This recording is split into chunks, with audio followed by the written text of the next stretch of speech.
Hey everyone, and welcome to Chef AJ Live. I'm your host, Chef AJ, and this is where I introduce you to amazing people like you who are doing great things in the world that I think you should know about.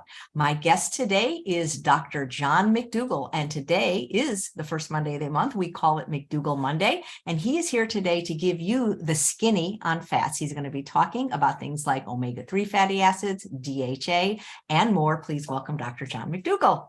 Well, good morning. Hey. Very nice to be with you. Great to see you again. I feel like I saw you yesterday because you are now doing your own show once a week, 5 p.m. Pacific time on the Dr. McDougall YouTube channel, where you talk about a variety of topics. Yesterday it was diabetes, and also answer questions from viewers. We have so much fun. There's Heather and Mary and I were just laughing and having a good time together. And I know the enthusiasm and the friendship and love we have really comes across.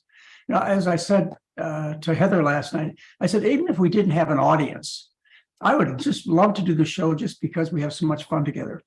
But I hope people are joining in it every 5 o'clock Pacific time, 5 p.m. Pacific time. On Sunday, we get together, the three of us. And it's real casual. And, I kind of get a chance to let my hair down and say what I want to say. I've got plenty of time to talk, and the audience seems to be very accepting. But it's also a place, AJ, it's a place where people can bring friends. You tell them about these great results you've gotten by eating simple things like rice and corn and potatoes, and get off your pills, and got avoided surgery and all kinds of wonderful things. And your relatives, they kind of look and they say, well, this has to be some weirdo or something. It's really a strange thing for me to hear. Why isn't my doctor telling me this? Well, it gives people a chance at 5 o'clock Pacific time on Sundays to meet Mary and I and Heather. You just sit, kind of listen to us, see whether or not we fit with you and whether you think we're sincere or not, and know our messages. And it also gives people a chance to get their doctors involved if they'd like. I often say things like, I'm sorry your doctor isn't telling you the same thing I am, but maybe you could have your doctor join us at 5 o'clock and we can talk about it. It would be a good place for me to try and explain to fellow professionals what I believe and why. So anyway, it's a good presentation, but I just really enjoy it. I love being with Heather, and it shows. It should show. Yeah. I did today's presentation for you, Chef AJ, because of the fact you get a lot of very interesting guests that have different opinions. And, I'm sure there's reasons for their opinions, but some of the times what they say disturbs you. In general, there are people I know that you invite who have real important things to share with your audience. That's why you do it, is you want your audience to be well informed. But sometimes they say things that don't quite make sense to you, or contrary to what I've been trying to tell you. And, since I don't have the opportunity to directly talk to them, and sometimes I'd rather not. You mentioned to me that they're making recommendations that disturb you personally and also for your audience, such as you need to eat fat. And the way that you got so thin and, so, I don't know whether lovely is the right word. You got your appearance all straightened out the way you wanted it, was you gave up the fats, and it basically saved you about a decade or so ago.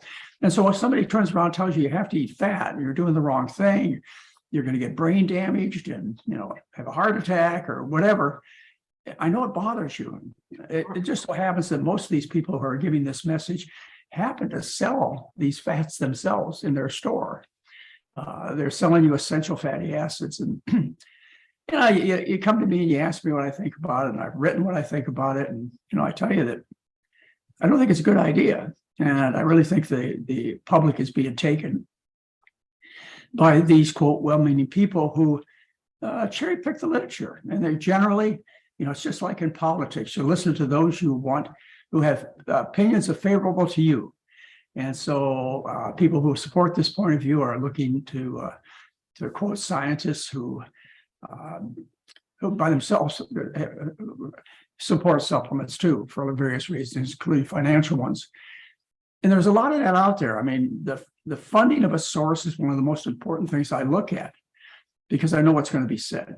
And what I try and do is I try and present for you some basic understandings and some overall assessments of the messages that they are trying to give you. And I present it for you, and like I say, a easy to understand manner, but also in the bottom right hand corner of every slide that I make, or at least the ones that are appropriate, I always put the scientific references there.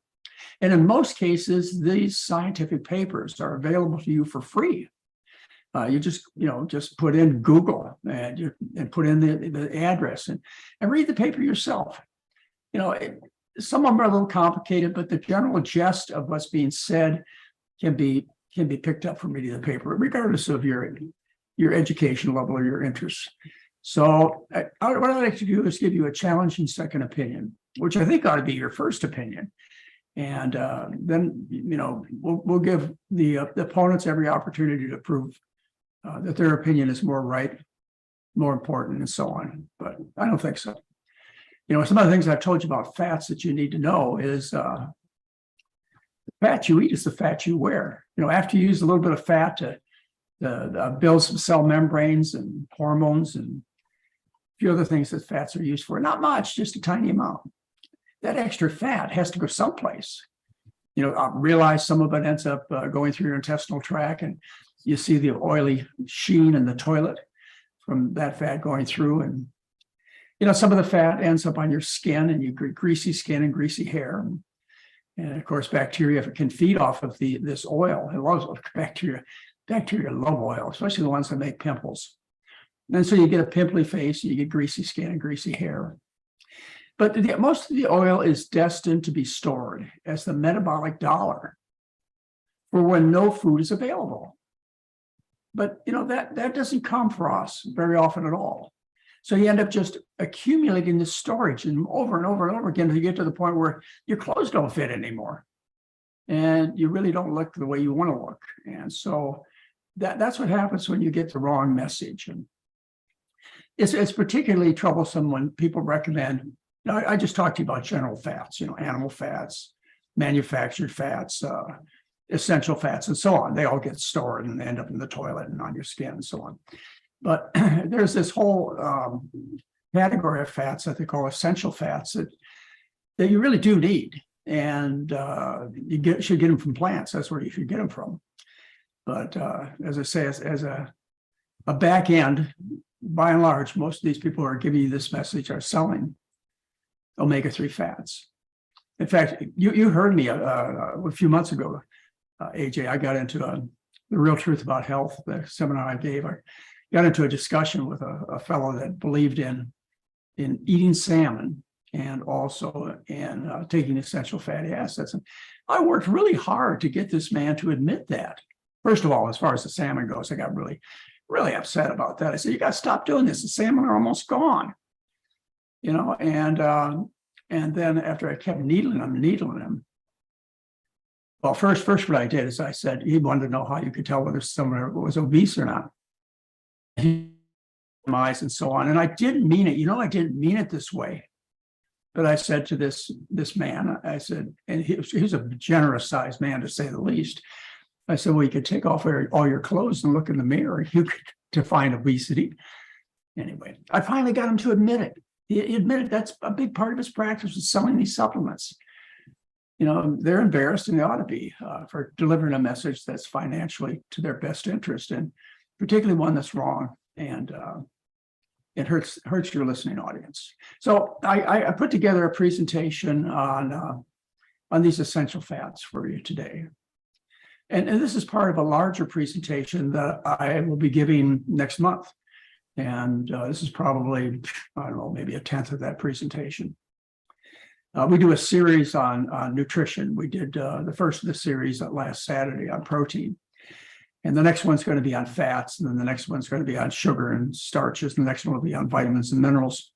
And after listening to 4 hours of me each day, 4 different days, you pretty much know as much as you need to know about fats, and so much so, or proteins, or starches or so on, that I challenge you, you will never lose another argument again about such issues as where do you get your protein, where do you get your fats, and you're never. My goal, this whole 4-hour presentation, is to make you an expert, and of course that's one reason that I give away in a PDF form. I give away the slides that I put together only to the people who attend the series. I give away the slides to them, and they can just take a look at slide 23, 20 through 28. You tell me, look up the references that this doctor said. And we're having a lot of fun with the series. All right. Now let's get into the slide presentation.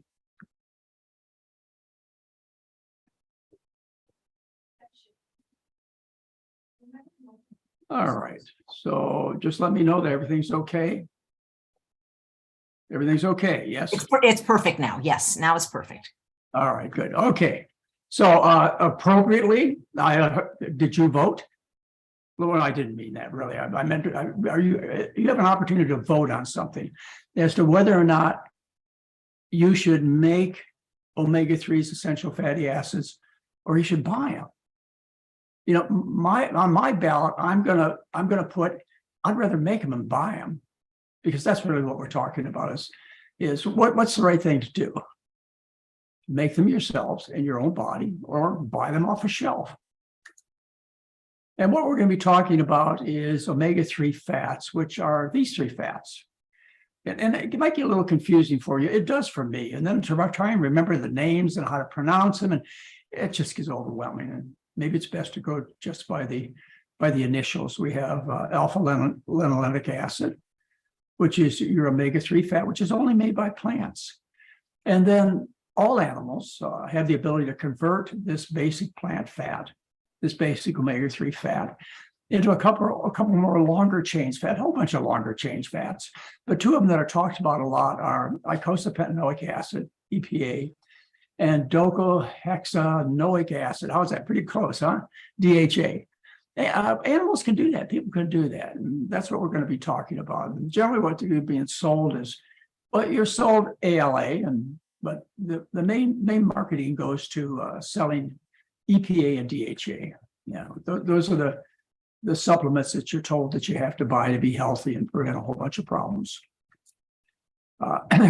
So you have some fats. These are the common fats I've listed here. And you see that linoleic acid is only made by plants. And this is what we call a omega-6 fat. And I'll explain to you what that is in just a moment. And we have gamma linolenic acid, which is ALA. Gamma linolenic acid, which is GLA, which you probably don't hear too much about. And that's made from plants also.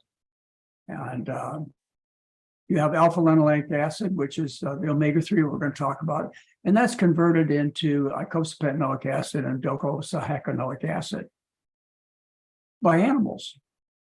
And I've listed here for you in the next section, I've listed some foods that are highly concentrated in these various fats. Your omega-6, your linolenic acid, your omega-6, which is the type that you're able to make, gamma linolenic acid. Anyway, there's a whole list of different foods that you can pick. And, you know, one of the things I want to stress, and I'm going to be going over in the next few slides, is only plants can make the essential fatty acids. And those would be your ALA and your LA. And then there are a couple other fats that you hear a lot about, the EPA and the DHA. And they're both essential fatty acids. They're of the omega-3 variety, but you can make these. And the GLA is an essential fat, but it's the omega-6 fat. And again, you can make that from your basic linoleic acid, which is made by plants. I guess that gets a little confusing, doesn't it?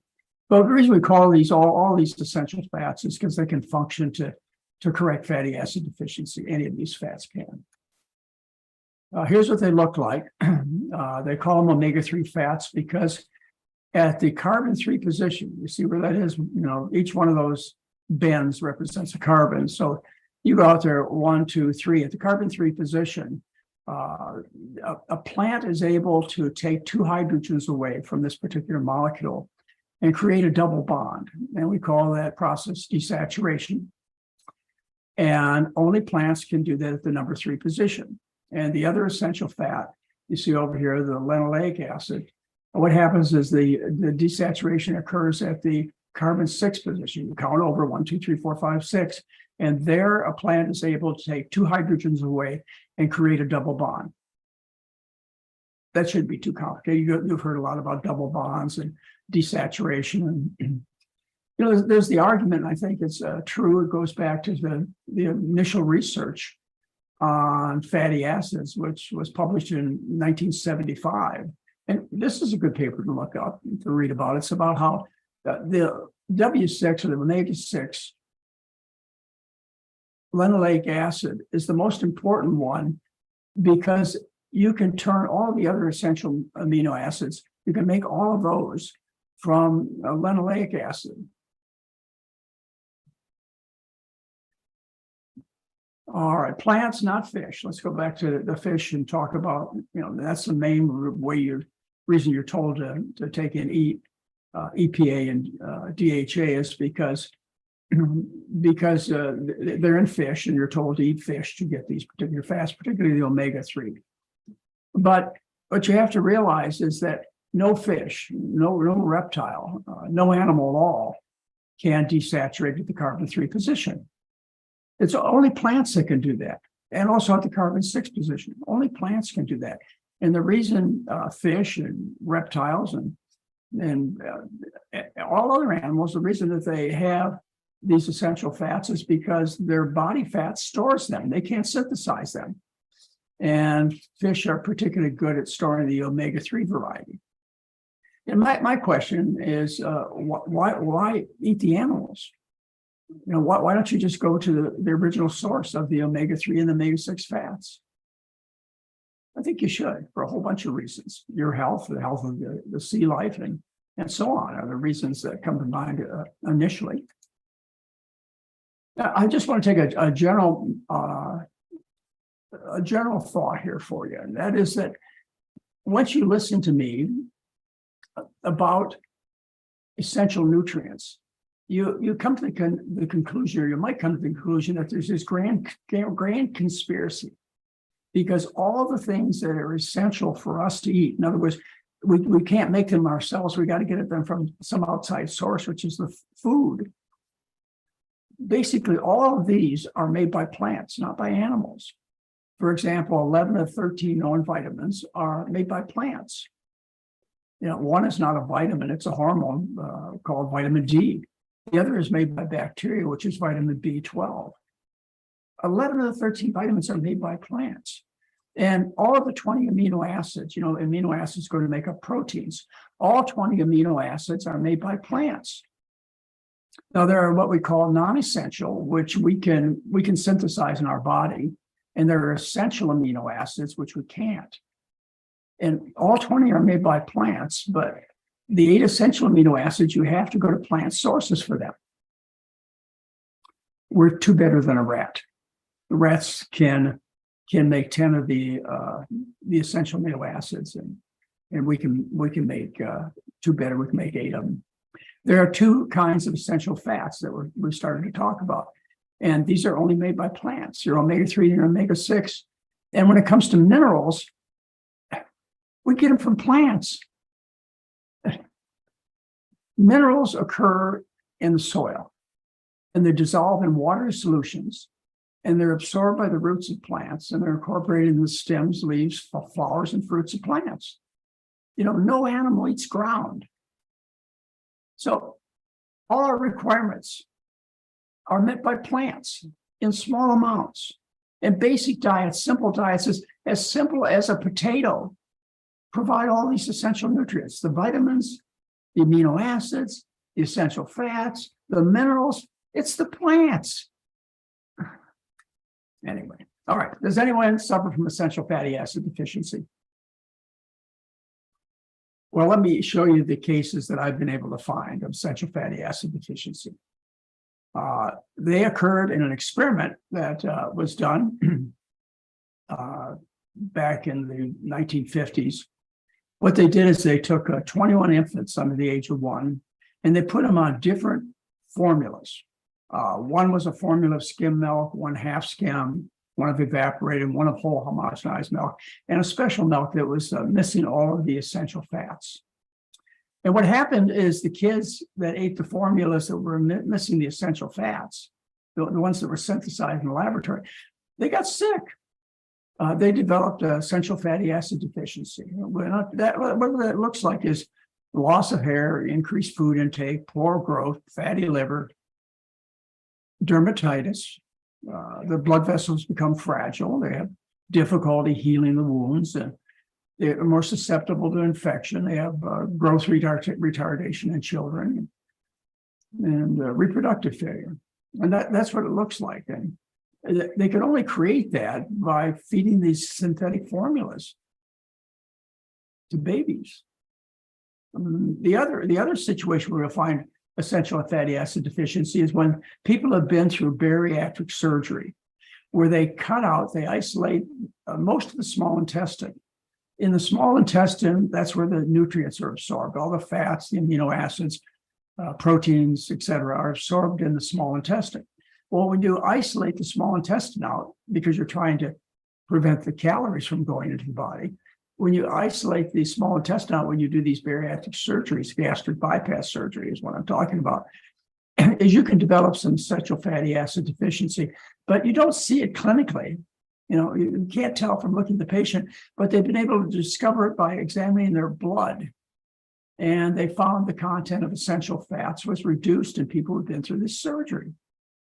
So there's another circumstance, but again, that's an extreme. You could correct essential fatty acid deficiency. This particular work is done in people who got hyperalimentation. What happened is their intestinal tract was severely diseased. They couldn't absorb the nutrients, and so they had to be fed by intravenous, a bottle of liquid and a tube that comes down to your arm, and IV fluid goes into the body. And the IV fluid can be made up of all the minerals and vitamins and proteins and sugars that you need, but you can't put fat in the bottle. It just doesn't work out. It doesn't mix up. And so they ran into problems when they had people who were on hyperalimentation. They had problems with fatty acid deficiency occurring.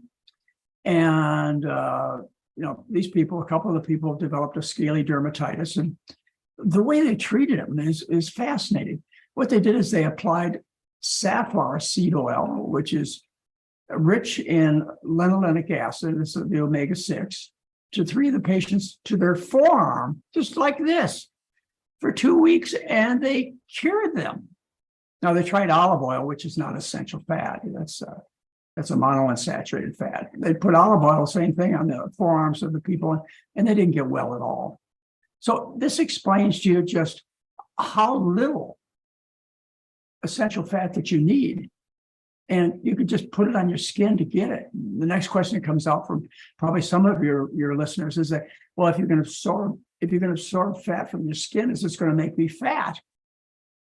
I don't think in any practical terms, unless you've coated yourself several times a day, your entire body with fat, would you absorb enough. But you can absorb enough essential fat just by an application to your forearm for only 2 weeks, and you correct fatty acid deficiency.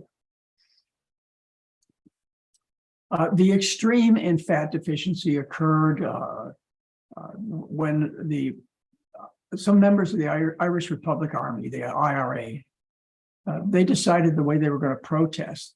10 members decided they were going to protest by starving themselves to death. And they did. On average, it took a couple of months to starve to death. Scientists were able to examine these people carefully, their body tissues and blood tests and so on, to determine what happened to these people over the 2 months before they died. And they did die. 9 of the 10 died of starvation. 1 died of a gunshot wound. They lost 40% of their weight. They only lost 19% of their protein.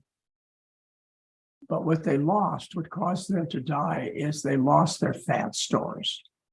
And fat is essential to make the coats of cells, particularly cells of your nervous system. You've got to have these essential fats. And when they ran out of fat after 2 months of starvation, then they died. The question should be, well, where do you get your fat, not where do you get your protein? They had plenty of protein left over. That's the extreme of fat deprivation. How many cases of a fat deficiency have you seen? I've never seen it. Have you ever seen it? I don't think so. In conclusion, you should understand that you just need a tiny amount of these essential fats, and that it only occurs fatty acid deficiency under extremes like starvation, or eating a formula that is made in a laboratory, which has absence of all the essential fats, or by going through bariatric surgery and have your intestine cut out. Otherwise, all natural diets supply essential fats for your needs. You don't have to worry about it. All right, I know what we're worried about now. The topic of the day is, well, do vegans get enough fat in their diet? Because they don't eat fish, right?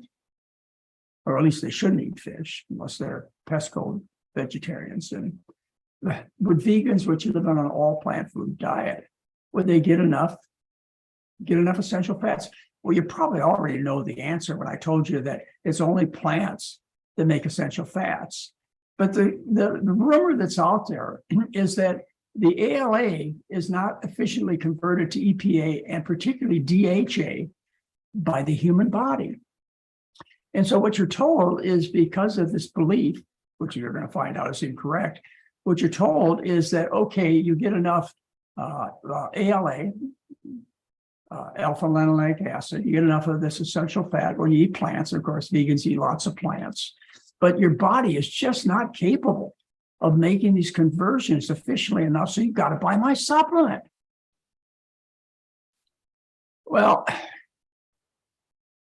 the human brain is about 60% fat, and the brain of an elephant is big, 3,000 to 4,000 centimeters compared to the size of the human brain, which is 1,400 centimeters in size. If you can grow an elephant's brain on plants, you ought to be able to grow a puny little human being brain, don't you think? Don't you think you ought to be able to get enough fats? And DHA is the fats that's so promoted for your brain health. Somehow or another, an elephant or other animals don't have any problem doing it. Why can't people do it? Well, people do. And by the way, the major growth in brain tissue occurs during your first 5 to 6 years of life. And you're being sold these supplements as an adult, most of you. Your brain's already done growing. So the demand for these essential fats, again, has to be very, very small and supplied by plants. This is an interesting question that came out that was answered in this paper, which again, I encourage you to read. You can look it up. It's free. It's accessible. It asks, it's a review article. It has aquatic diets been necessary for the hominin brain evolution and functional development. All right. In other words, you got to eat fish. In other words, to grow a healthy brain. That was the question. And what this author pointed out is that observations worldwide show this can't be true, because only a few people, comparatively, a few numbers of people live in coastal areas where they had access to fish. Most of the human population lived in terrestrial areas that didn't have any access to water or fish, in terms of omega-3 fats. And so the fact that you're able to develop populations of millions and even billions of people, landlocked populations with plants, should prove to you that you can get all the DHA and EPA that you possibly could use from the basic ALA that's made by plants. Your body can convert it to these other essential fats. You don't have to buy them. It's good paper to read. There was an actual look at vegans and looking at their body composition of essential fats. And what they found is that vegans had more of the omega-6 fats, linoleic acid fat, than do meat eaters. And they showed no evidence of deficiency in DHA, looking at these people. And they said that preformed, in other words, getting it from supplements or from fish in the diet of omnivores, it explains the higher proportion of fatty acids in the blood tissue. So if you look at people who have fish in their diet or take supplements, you're going to find a lot of DHA because they got it from the supplement. But was it necessary? No, it's not necessary. In a study of vegans, they showed that. Now, the best and most important paper to read, you can't get unless you ask your librarian to get it. I have a professorship at 4 universities, medical schools, and so I have access to the library, and I can ask my librarians to get me these articles. And whenever and if this one becomes available, I really encourage you to read it, especially those of you who have a scientific background or a particularly great interest. And this is actually an article that was published ahead of time, so it hasn't been released to the general public. Maybe it'll hit the newspapers when it does. But it's available, it's published, and it's available to, like I said, myself and other researchers and scientists who are interested. And this is about omega-3s, alpha-linoleic acid, as a source of omega-3 fats in humans. And what they say is, some pretty important statements. They say there is no reported adverse effects on health or cognitive development of diets that exclude EPA and DHA. Their synthesis from alpha-ALA appears to be nutritionally adequate. This is a review of, this is one of the best papers I've ever read. The most scientific. This should leave anybody who doubts understanding that plants do it. The human body can make these conversions. So a synthesis from ALA, in other words, the plant, the omega form of essential fats, is nutritionally adequate. Therefore, both findings of dietary supplemental trials and stable isotope tracer studies reported to date do not support the conclusion that humans have limited capacity to convert ALA to EPA and DHA, or have a little ability to synthesize DHA. They're absolutely clear. They reviewed the science. This is one of the, like I say, one of the best papers that I've read, and most complete. I'd like to see any of your supplement salesmen out there read this paper and come back and say, with any honesty, that you have to buy their, so you have to take in fish, or their fish oil supplement, or their DHA supplement to be in good health. It's contrary to the scientific evidence. Humans can develop and remain healthy in the absence of maternal intakes of preformed EPA and DHA during pregnancy. Now, that was one of the really emotional things that they get to you at. Is they pick on you during your most vulnerable time in life, and that's when you're pregnant or in little children. And what they show is that there's no need for any particular supplementation, no need for you to eat fish. In fact, it's dangerous for you to eat fish when you're pregnant because of the methyl mercury. It's been declared by the EPA that you should not be eating fish, particularly fish that are high on the food chain, really all fish, because of their ability to develop methyl mercury poisoning in normal amounts of people that eat. And methyl mercury causes brain damage. You should not be eating the fish. Anyway, you also shouldn't be taking the supplements. Good paper. Now, if you want to learn what really causes brain development, it's this article right here. Again, one of those classic scientific papers, and this one's available for you on the internet. It's a good read. It's pretty darn easy to understand. And what they do is they make the point that the brain develops, it has evolved during human evolution because of carbohydrates, sugar. Natural carbohydrates like rice and corn and potatoes and the other sugars that occur in plant foods. It's not fat. It's not meat. It's not dairy. It's not protein. again, this is a paper that I would, anybody who takes the point of view that the brain is developed by eating fish or high-fat foods, read this. Show me where your science is better than this science. Classic paper. All right. If there were deficiencies, and they're unlikely, and you took omega supplements, what would be the results? And what does the science show? Now, remember, I told you a lot of the science has financial interest behind it, or maybe some other personal biases. Maybe people like fish. I don't know. But you have to be careful about that. You got to see who funds the paper and who the scientists work for, and whether they have any particular interest to show you a particular point of view. And so what I've done for you in the next few slides is I've looked at huge reviews that are presented by unbiased sources. And these are reliable sources. Not just because I say so. They're the biggest and most important medical journals in the world. And they take a whole bunch of studies, they put them together, and they come to conclusions. Meta-analysis, as they call them. Let's take a look at some of these. Let's see. How about using oil to treat obesity? When I heard people come out and say you need to eat our essential fats to lose weight, I just couldn't get it. Remember, the fat you eat's the fat you wear. How is it that eating fat somehow doesn't end up being stored? Well, there's an excellent review, a meta-analysis, and supplementation of omega-3 and lean body mass in general. That's the title of the article, a systemic review and meta-analysis. And omega-3 supplements had no significant effect on lean body mass compared to placebo. You're not going to lose weight.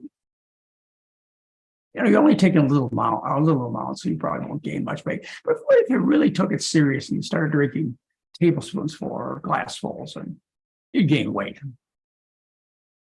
All right, let's see. Diabetes. How about diabetes? Here's a large review from the British Medical Journal. One of the best medical journals in the world. British Medical Journal. It says this most extensive systemic review of trials to date to assess the effects of polyunsaturated fats on newly diagnosed or glucose metabolism. Their conclusion: evidence suggests that increasing omega-3, omega-6, or total polyunsaturated fat has little or no effect on prevention or treatment of type 2 diabetes. Doesn't work there. These are the major problems people suffer from. Obesity, 80% of people are either overweight or obese in the United States. Diabetes, somewhere between 10 and 15% are frankly diabetic. Half are pre-diabetic. And being sold these supplements. All right, how about prevention of heart attacks, cardiovascular disease? This is a review by the Cochrane Collaboration. And any of you are familiar with the scientific research and studies know that Cochrane is the resource that you want to listen to, because they do thorough analyses and they report their findings for the public and also the scientific community. There are 40,000 researchers and scientists that are hired to, they don't pay them, they belong to the Cochrane group, and they review particular subjects all the way from treating head lice to cancer chemotherapy for breast cancer. They put out reviews on all kinds of different subjects, and they're present in over 100 countries, the Cochrane groups are. And their synthesis, their analysis of the data, they said the most extensive systemic assessment of the effects of omega-3 fats on cardiovascular health to date. Conclusion: increasing EPA and DHA has little or no effect on mortality or cardiovascular health. And how many have been told that you need to take these essential fats for your heart? It used to be common talk, particularly among my colleagues, among medical doctors. They've kind of laid off a little bit since it's not just this review, it's every review that's been published that I'm aware of in the last 10 years that shows the same thing. All right, well, there are some kinds of of omega-3 fats that people are taking for cardiovascular health that you really ought to stay away from. And again, this is what was recommended to me for my patients. You need to take anybody who's prone to heart disease or has had a heart attack or bypass surgery. You need to put them on omega-3 fats, fish oils, like max EPA. And there's two major studies for you. They took a look at people who had heart disease, and they put them on these supplements. And what they found is that their cholesterol's increased. Their bad cholesterol's increased. So you make things worse. Why does it happen? Well, it's because these fish fats are made from fish, which fish have cholesterol. Remember, all animals have cholesterol. They make cholesterol. And so along with the fish oil, you're taking in a huge dose of cholesterol. And plus the fish oil makeup itself has a tendency to raise blood cholesterol levels. On the side effects from this particular study, belching, loose stools, other gastrointestinal symptoms were reported by 42% of the people who are on the fish oil, and only 4% who are on the placebo oil. Not a good idea. Let's see. How about during pregnancy? Supplementation of omega-3s during pregnancy. And what about there's a large systemic review, meta-analysis, and just published last year. We conclude that omega-3 supplementation during pregnancy does not reduce the risk of preterm birth or early preterm birth. In other words, having the baby earlier than you should. But that's what's been commonly prescribed, through the medical business as well as through the general press. It doesn't work. All right. How about the brain? Alzheimer's disease. This is one that caused me to put this slideshow together. Is that there are some of the guests, and I'm not going to name any names, but people who are generally very helpful. And that's why Chef AJ has them on our show, is because these people do have some important things to share. But unfortunately, one of the things that they share is that you need to take these supplements, which they have to sell. You need to take these supplements for brain health, particularly to prevent Alzheimer's disease. 60 to 80% of people who develop dementia, in other words, premature loss of mental function, suffer from Alzheimer's disease, which, by the way, is due to aluminum poisoning. How do you diagnose Alzheimer's disease? Well, you do it by memory tests. You do it by patient's age and how rapidly the deterioration progresses. We have some tests, but they have a limited amount of accuracy. These would be, MRIs and PET scans. And the way you make the diagnosis is you look at sections of the brain under the microscope. There's a whole lecture that I gave recently through Chef AJ's forum on Alzheimer's disease, and I explained to you why this is a disease due to aluminum poisoning. Anyway, we won't go into that here. I want to go into the idea that somehow or another taking these essential fats is going to maintain your mentation, keep your smarts. Well, let's see.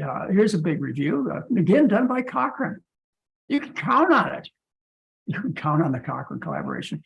There's an occasion when I have a minor disagreement with what their reviews show, but not very often.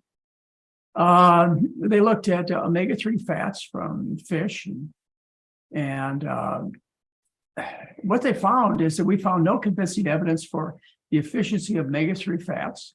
Remember, ALA, DHA, EPA, that's what we're talking about, in the treatment of mild to moderate Alzheimer's disease. This result was consistent for all outcomes relevant to patients with dementia.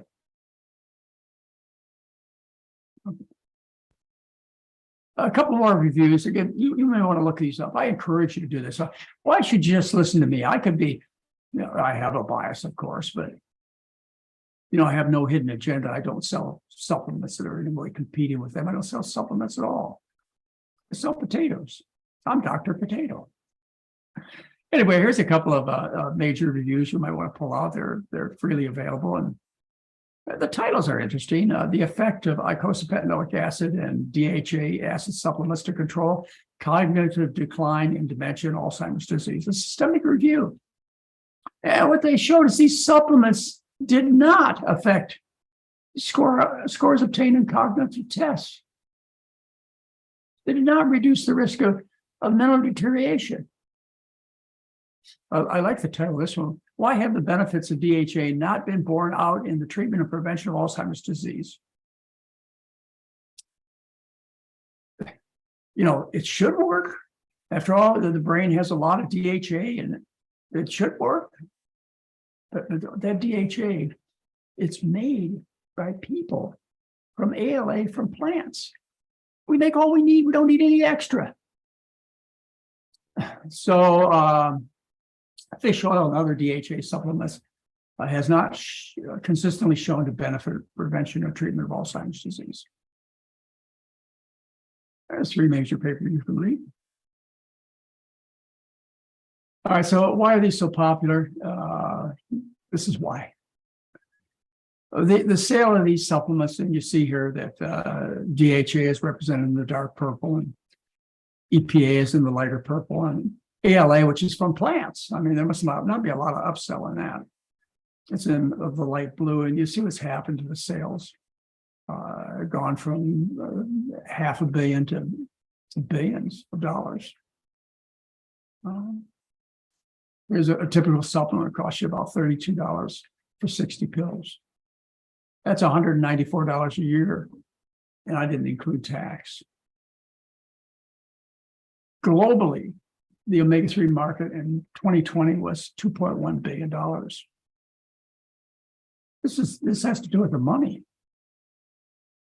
You know, what would happen to these businesses if the public understood? If the public understood that they get all they need from eating plant foods and that these supplements don't work, you know, they're as good as placebo or worse. And the or worse, we're going to talk about sometime in the future. When I do the presentation, and it's going to be November 5th, when I do the presentation on fats, what I showed you was just a small segment of the presentation. It's going to be about what happens to you when you buy into this message of eating extra fat. I'm going to tell you in great detail. I'm going to give you the scientific references. You're going to learn it's just not a waste of money and false beliefs. You're doing yourself terrible damage.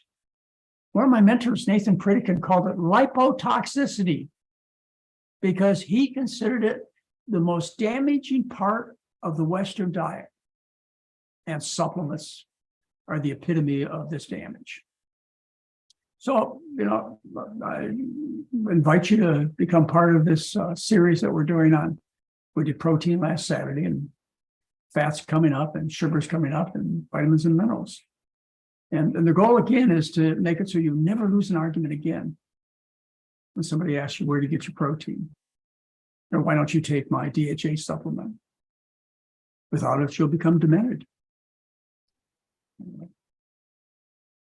All right, AJ. I hope that answers your questions. Well, it definitely answers my questions, but there are still questions from people, and they keep posting in the chat. Well, you mean it has no benefit, DHA and EPA? I think I showed that. I gave you the studies. I gave you the reviews. I gave you the experts. If you can provide something otherwise with as a greater value, I'd be glad to look at it. You know, don't give me a paper written by some natural food company that puts out a supplement that they think is really good. I mean, you can give it to me. I'll tell you how they cheated. You know, that's one thing. After reading scientific papers for more than half a century, I can almost figure out how they're cheating.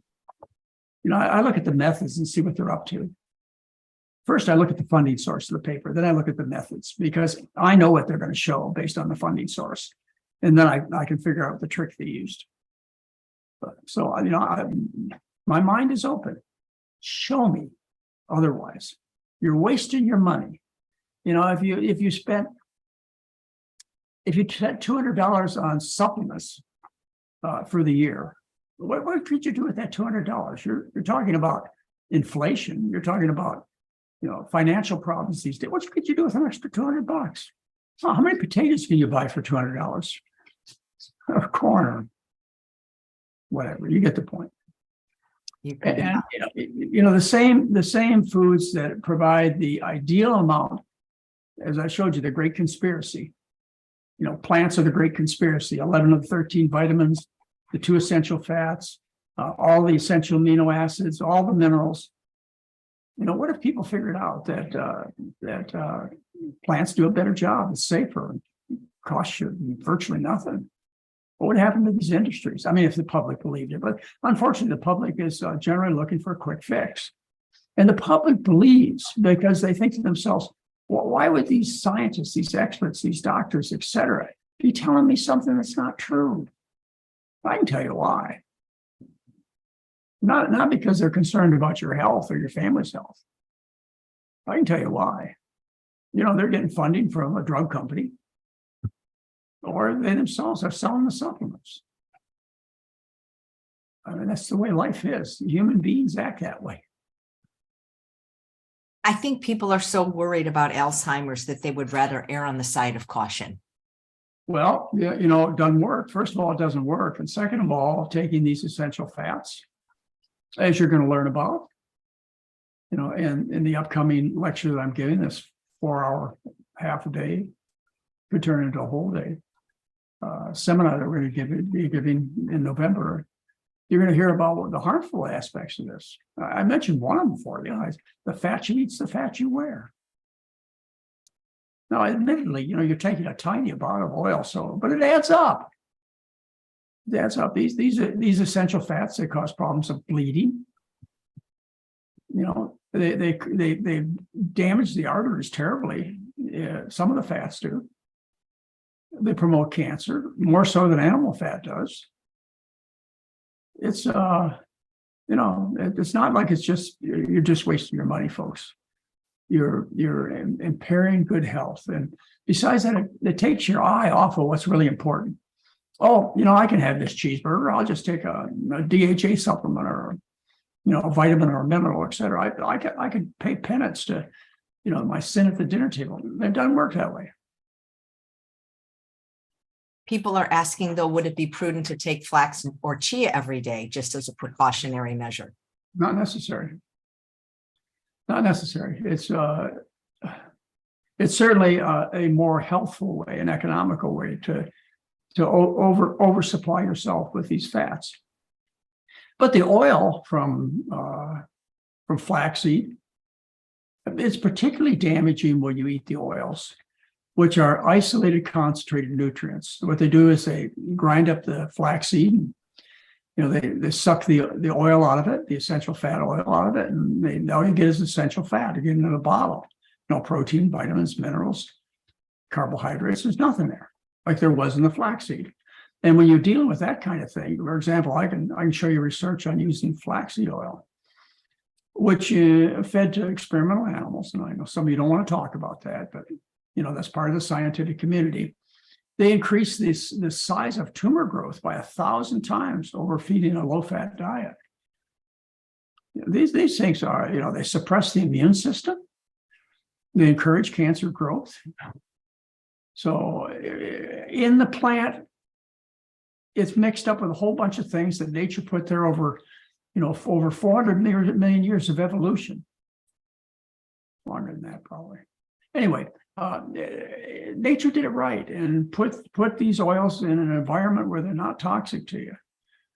But still, oil adds up. As many of you have learned from eating nuts and seeds, you didn't lose weight. So, but I guess in general, what I say is these things are not unhealthy, but they're unnecessary. And you've already provided all the essential nutrients. You don't have to focus on any particular kind of food, other than starches, vegetables, and fruits to get all you need. What do you do with the extra? I gave this discussion on last Saturday to people, and I'd like to go over it again for you in that. We did the whole series last Saturday was about protein. And what I explained to people was that you need a certain amount of protein because you lose protein every day. You lose it by hair falls out, skin cells shed off your skin, and your secretions, and through all the way through the respiratory and the gastrointestinal tract. They're lost from the body. So you need a certain amount of protein to replace these daily losses. Well, how much do you need? You need about 12%, about 12 calories, which is far, far less than 1%. I mean, it's just hardly anything at all.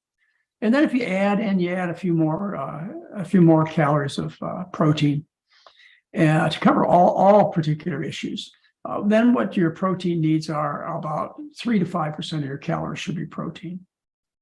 Okay. In other words, you've got all the calories you eat in a day. Some of them come from protein, some come from carbohydrate, and some come from fat. What's required for all circumstances, injuries, burns, pregnancy, etc., is fewer than 6% of your calories have to come from fat. Fewer. Probably 3% is an ideal number. The people in Papua New Guinea, that discussion came up when I made some comments on some of Dr. Michael Greger's comments about my work. And you ought to listen to that discussion. It's on YouTube. And one of the thoughts is that there's not enough protein in the diet I recommend, or essential amino acids. And what I talked about was the people in Papua New Guinea. 3% of their calories come from protein. Maybe, at the highest estimate, maybe 6% of their calories come from protein. And they fight battles, and they participate in athletic events. They have babies. They've done everything for thousands of years. The people in Papua New Guinea living on sweet potatoes, 92% of their diet or more comes from the sweet potato. So, you only need a little amount. Let's get back to the discussion. Let's just say you need 5% of your calories as protein. Say you take in beans, just to be on a friendly side. 30% of the calories come from protein. Or say you take in beef, well, 30% of the calories come from protein. All right, so 30% of your calories came from protein. You need 5% of the calories, to do things in the body. What do you do with the other 25% of the calories that are protein? What do you do with them? Where do they go? Did you ever stop and think about it? What happens to them? They don't go to your muscles. There's where you store protein in the muscles, right? If they went to the muscles, you'd all look like bodybuilders. What happens to them? What happens to them is the body has to eliminate them, and that takes work. It puts wear and tear on the body, particularly the liver and the kidneys. We know from 100 years of experimentation and medical care that you have to put somebody who has kidney disease on a low protein diet, because the protein overworks the kidneys and causes more rapid progression of loss of kidney function. So, if you take in more than you need of anything, the body's got to get rid of it or store it. It doesn't store, it stores the fat-soluble vitamins, but most of the vitamins are water-soluble, and they just go out through the bladder, through the urine, through the kidneys. So anyway, my point I'm trying to make is once you get enough, somebody asked about flaxseed and concentrated seeds with oils in them. Why do you need it? And the body's got to deal with it. And it can't be a positive thing with the body dealing with it. You're not going to force the metabolism in the direction of better health. It's already in excellent health. It's just like, I don't know whether this analogy will work on you. It's just like, an internal combustion engine that requires 12 spark plugs. Once you put in the 12 spark plugs, what if you put in another 6? What happens? It doesn't run any better. You're just wasting your time and effort. And the problem, again, I want to go back to what I said a moment ago, is that you're looking to these concentrated foods, and worse yet, supplements, as a salvation for making wrong choices at the dinner table. And that's where it does the most harm. You're not going to be saved from a pork chop by eating, whatever seed or taking whatever supplement. Well, okay, so there's lots of questions in the chat, questions that have been submitted, but the one I'm looking at the chat right now from Elizabeth says, but what if you don't eat enough of the omega-3 fatty acids? There's a supplement called Complete. Would you recommend it if we're not getting enough from the food?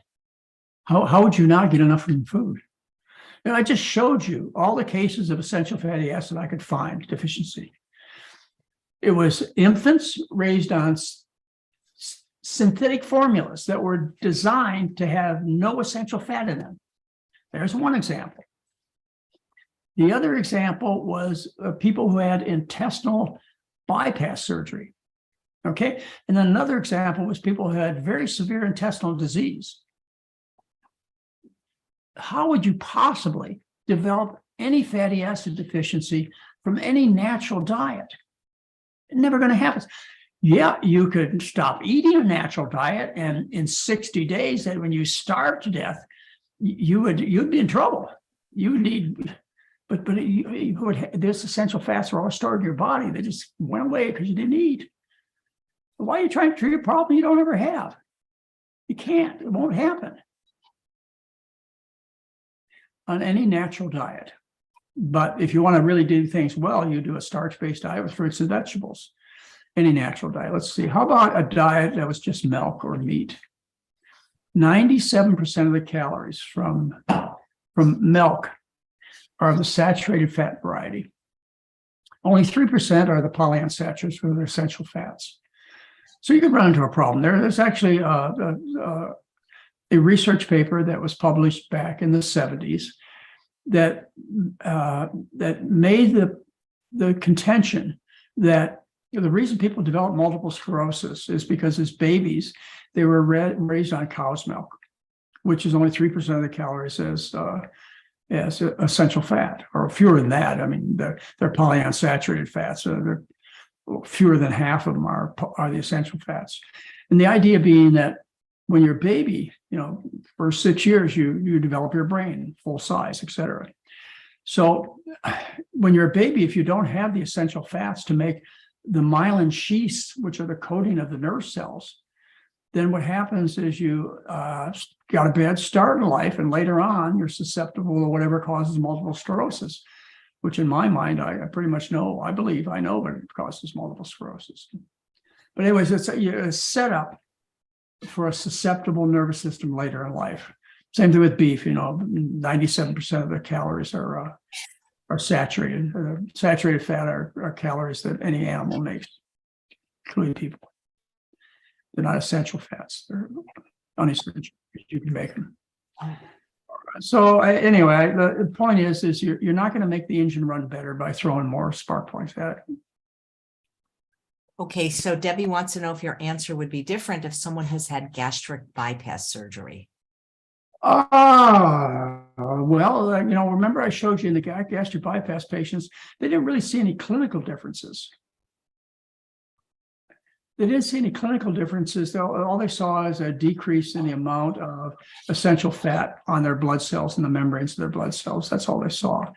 So if you've had gastric bypass surgery, you've got a whole bunch of nutritional problems. And so what you ought to be doing is you ought to be feeding the most nutrient-dense diet available for these people. And because bypass surgeons, gastric bypass surgeons, know virtually nothing about human nutrition, is what they tell a patient who's been through bypass: you've got to take a whole bunch of supplements to correct for the malabsorption that they caused. Or you eat lots of milk and meat, take care of the protein and calcium. But that's because these scientists have an education that makes them believe that protein and calcium are the most common causes of nutritional deficiencies, the lack of them. As I've told you in previous lectures, I have never found in history or in any scientific reading or in my clinical practice or anybody else's clinical practice ever a case of protein or calcium deficiency on any natural diet. Ever. None. Zero. You've never seen it either. The essential nutrients are in plants. So if you go on the kind of diet that I recommend, and Chef AJ has been trying to show you how to cook, That's the most nutrient-dense diet there is, of the nutrients that count, ones that you do develop deficiencies from, like vitamin C. It's only made by plants. What happens when you don't have enough vitamin C? You get scurvy. Or vitamin B1. You get beriberi. That's in the coat of rice. It's on the coat of rice. You get beriberi. If you feed white rice, you run into a problem. But you never do when you eat whole grain rice. When you process the food or you don't eat it, then you can run into problems. All I can say is this: if somebody's had intestinal bypass surgery, is you've got a whole bunch of malabsorption problems. And you ought to make the basic solving those malabsorption problems by eating the most nutrient-dense diet there is. No focus on protein, no focus on calcium, because deficiencies are non-existent because the requirements are so low in both. So you focus on the most nutrient-dense diet, which is a starch-based diet with fruits and vegetables. Now, do you get enough essential fatty acids? I don't have it. I have no doubt that you do. You get some of the, well, remember, plants make these essential fats. Do you have to add concentrate? Not anything reason I can think of. I know you want to cover all bases. Well, cover all bases. You're probably going to do yourself no harm at all. But don't cover all bases in terms of protein or calcium. You're going to do some terrible harm if you do that. And the same thing with taking vitamin supplements. So let me get back to another issue here, is when you take isolated concentrated nutrients in the form of pills, not in the form of a seed or a plant. When you take isolated concentrated nutrients, like in the form of vitamin pills, you create terrible nutritional imbalances. They cause you to get sick, to have more heart disease, more cancer. Well, let me tell you how it works. Let's take a vitamin that was recommended universally to heart patients for the last 40 years, and also recommended to people who want to prevent cancer for the last 70 years. Beta carotene. Okay, beta carotene is the plant form of vitamin A, which is retinol. Okay, so they did some experiments back in the 1980s, early 1990s, where they took people at high risk of getting cancer. And these were people who smoked cigarettes or were exposed to asbestos, and they had a high risk of getting lung cancer. And they took two major studies I can think of right now. They took a large group of these people that are highly susceptible to getting lung cancers, divided them into two groups. One group they gave beta carotene supplements, in the other group they gave a placebo. And what they hoped for was that the beta carotene would have a reduced risk of cancer. The beta carotene group had a 39% increased risk of cancer of the lung. It is of such concern that about 3 months ago in, I think it was the Journal of the American Medical Association, they came out again and pleaded for doctors to start teaching people to stop taking these supplements. Okay, so you ask, why? Why did adding all that beta carotene get you in trouble? Well, it's because of the way the cell works, the metabolism of the cell, the body works. When you eat a food, say with beta carotene in it, you've got other vitamins, minerals, fibers, phytates, and so on. It's in the food. It's in a package that, again, has been developed over 400 million years of animal development. All right. So you're eating this perfectly designed package, and you chew it up, goes into your intestinal tract, goes into your bloodstream, all these ingredients, and they go to the cell, and they go into the cell. And in the cytoplasm, the inner fluid contents of the cell, they do their duty, they do their job in perfect balance. All right, now, if you take a beta carotene supplement, this is what happens. You take the supplement, high concentrations, isolated, nothing else, doesn't have any vitamins, proteins, nothing, but just isolated beta carotene. The beta carotene goes into your bloodstream in high concentrations, and it goes to the cell and goes through the cell wall into the cytoplasm and the fluid in the cell, and it does its job. What it has to do its job is it has to connect to a carotenoid receptor. Okay, the carotenoid receptor, it is the receptor for 50 different carotenoids that we are required in our diet.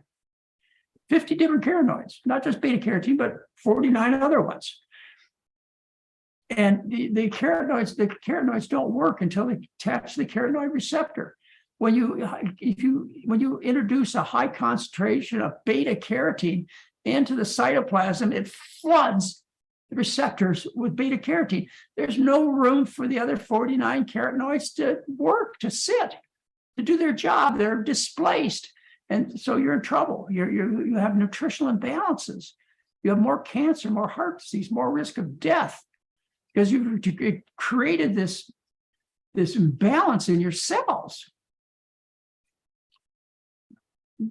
Don't take these supplements. They're dangerous.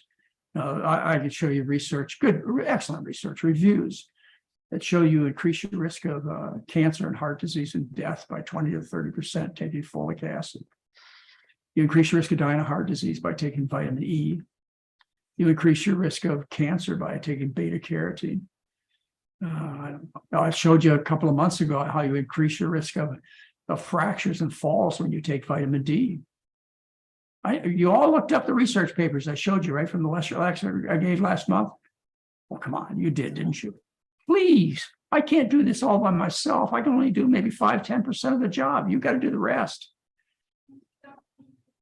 I hope that was understandable. The food, the packages are correct. They're starches, vegetables, and fruits.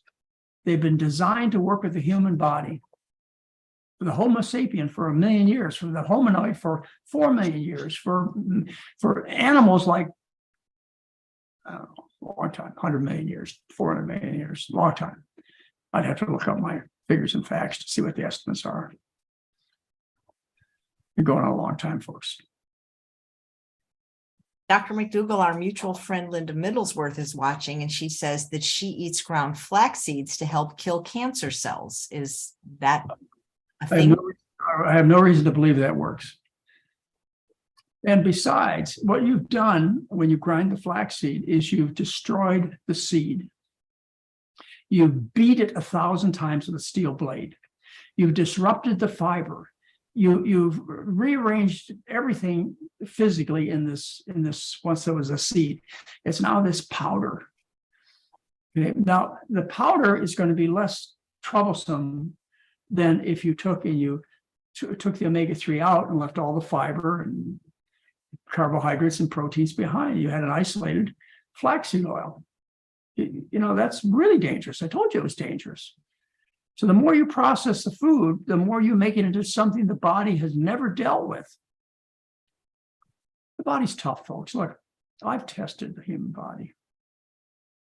The human body lives on 2 packs of cigarettes a day, 1/3 of a bottle of whiskey a day, and hot dogs wrapped in bacon. I've tested it. It's amazing in its ability to survive. But let's, for a change of asking, how much abuse will the body take before it breaks down? Let's ask what would happen if I supported myself in the best manner possible. And it breaks down. I could make this statement, I think it's pretty darn true, that pretty much everybody on the Western diet is sick. When 80% of the people are overweight or obese, up to 30% are obese. When half the people are pre-diabetic and 14% are frankly diabetic. When 20% of the population has high blood pressure, when almost everybody has rotten arteries, atherosclerosis. That's ubiquitous. Arteries to your brain and heart and so on. When constipation is the norm, people think, spending 15 minutes or a half an hour in the bathroom grunting and groaning is normal. You're wrong. People are sick, universally sick. So the reason is you've been pushing the body to the limits by taking care of it in a way that wasn't intended to be cared for. But that's your right, right? You're over 21. It's your right. You could do it. And if you happen to be an American, it's your birthright to take and eat anything that appears on your plate or in the kitchen. It's your birthright, right? Eat every fish in the ocean, every cow on the land, and every bird in the air. That's your right. I used to think so. That's not my birthright. they're talking religions talk about taking care of the temple. What do you think they're talking about?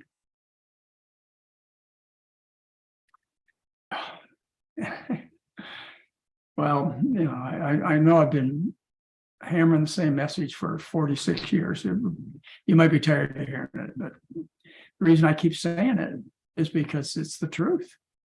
The truth don't change. The truth is simple and easy to understand. And sometimes, and I've heard this from people that have been on your show, AJ, they say, well, McDougall, he's archaic, he's from the old school. Why did you get real smart and do something new and special and different? Why would I? You don't think I keep up with the literature? Excuse me. You look at the presentations I give. You're darn right I keep up with the science.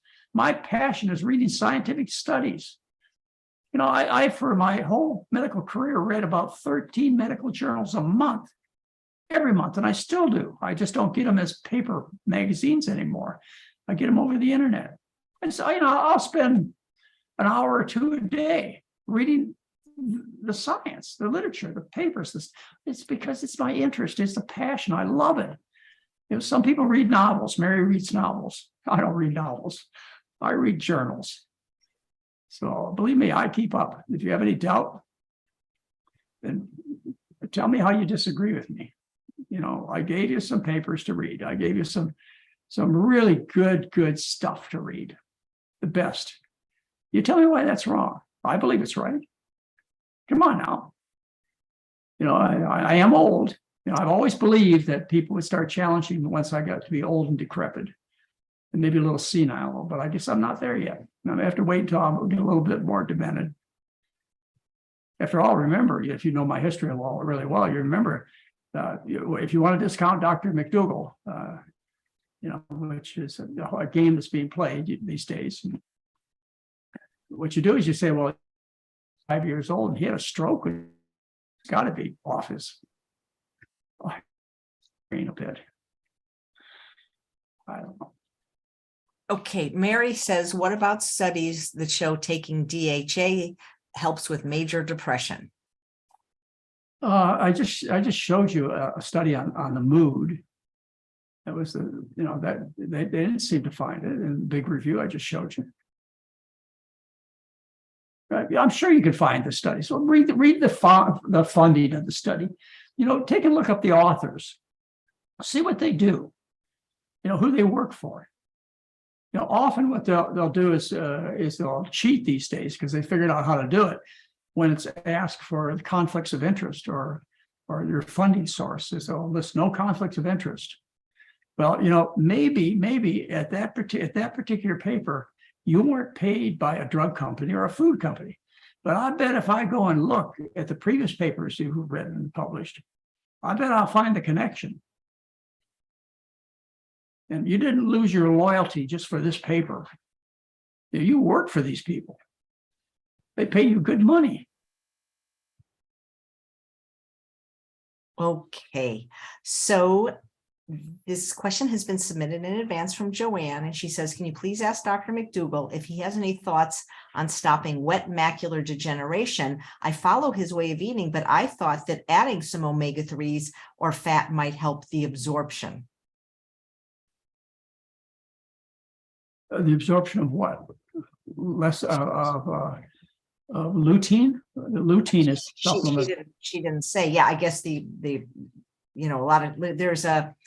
a lot of the plant-based doctors are saying that we should eat fat with our greens, nuts and seeds, or a nutty seedy dressing to increase the absorption of, I guess, the greens or whatever the nutrients are in the greens. I dealt with this when I wrote a discussion about studies done on adding oily salad dressings to lettuce leaves and green vegetables, and showing that it increased the absorption of fat soluble vitamins. I wrote about that probably about 20 years ago. And how you'd find that paper is you go to the website and look under hot topics, and you'd look under the nutritional section of hot topics, you look under fats. And you'll find the paper that they're talking about. It's basically one paper that was published 20 years ago or more. It doesn't matter because there's plenty of fat in the food to cause the absorption of the fat-soluble vitamins. You don't have to add extra fat. And again, if you added extra fat and they increased the absorption to a level that was greater than your needs, why? Why do you want more than you need? Fatty acid deficiency is basically unknown in the human being, except a manufactured insulin formula, people who go through intestinal bypass surgery, or people who have virtual destruction of their small intestine, or they starve for 60 days. It's, you're dealing with a problem that doesn't exist. But people have pushed it on to your attention because there's a little truth in it. You really do need these supplements or these vitamins and minerals. You really do. But you don't need to buy them in a bottle. They're food. And look, up until maybe 80 years ago, every human being who's walked the planet, which is probably 100 billion people, every human being that's walked this planet has gotten all their essential fats, all their vitamins, all their essential proteins, all their minerals from the food. They didn't sell supplements 80 years ago and beyond. So how in the world did 100 billion people successfully survive so that you can be alive today and your children and grandchildren without these supplements? Well, they come and they say, well, the food has been processed, or it's been grown in bad soils, and that's why you need to take our supplements. Well, you need a certain amount of minerals in the soil for the plant to grow. And only a healthy plant makes all the vitamins that you need. Vitamins are made by plants. They're not found in the ground. They're organic substances made by plants. And, they need the minerals, which are in the ground themselves, and they can't grow without the minerals, with a couple of exceptions. The main exception being iodine. Is you can grow plants without iodine being in the soil, but people need iodine, or they develop goiters. That's why we put iodine in the salt. But again, this is something that was only a problem when people ate from a local environment. When people used to get all their food from within 25 miles of their tent or their house, then it could become a problem because the soil in this local area may have been deficient in iodine. But today, what do? You buy apples from Washington, you buy rice from Louisiana, corn from Nebraska. There's so many different soils, it's never a problem. You don't need this stuff. Wasting your money. And again, the main concern I have is you're focusing your attention in the wrong area. You're thinking, I can fix it by taking a supplement. I don't have to fix the food. It doesn't work that way. I didn't want to ask this question, but they keep asking it because I don't like to pit doctor against doctor, because I think all the plant-based doctors are doing wonderful work. And this particular doctor is a frequent guest on this show, and she's not here to give her perspective. But I don't know if you're familiar with a doctor named Brooke Goldner, who reversed her own autoimmune disease, and her protocol of hypernourishment is like a half a cup to a cup of flax or chia seeds in a smoothie every day with a pound of greens. And so the people are saying, well, then how does she get these great results reversing autoimmune disease with so much fat? Well, this is likely a study of one herself. I don't know. No, she works with people, and this is a protocol that she's worked with, they say helping thousands of people now. She published her data? I don't know. Has she done randomized controlled trials? I don't know. Well, these are questions I would ask. And I can see where eating all this oil would suppress autoimmune diseases.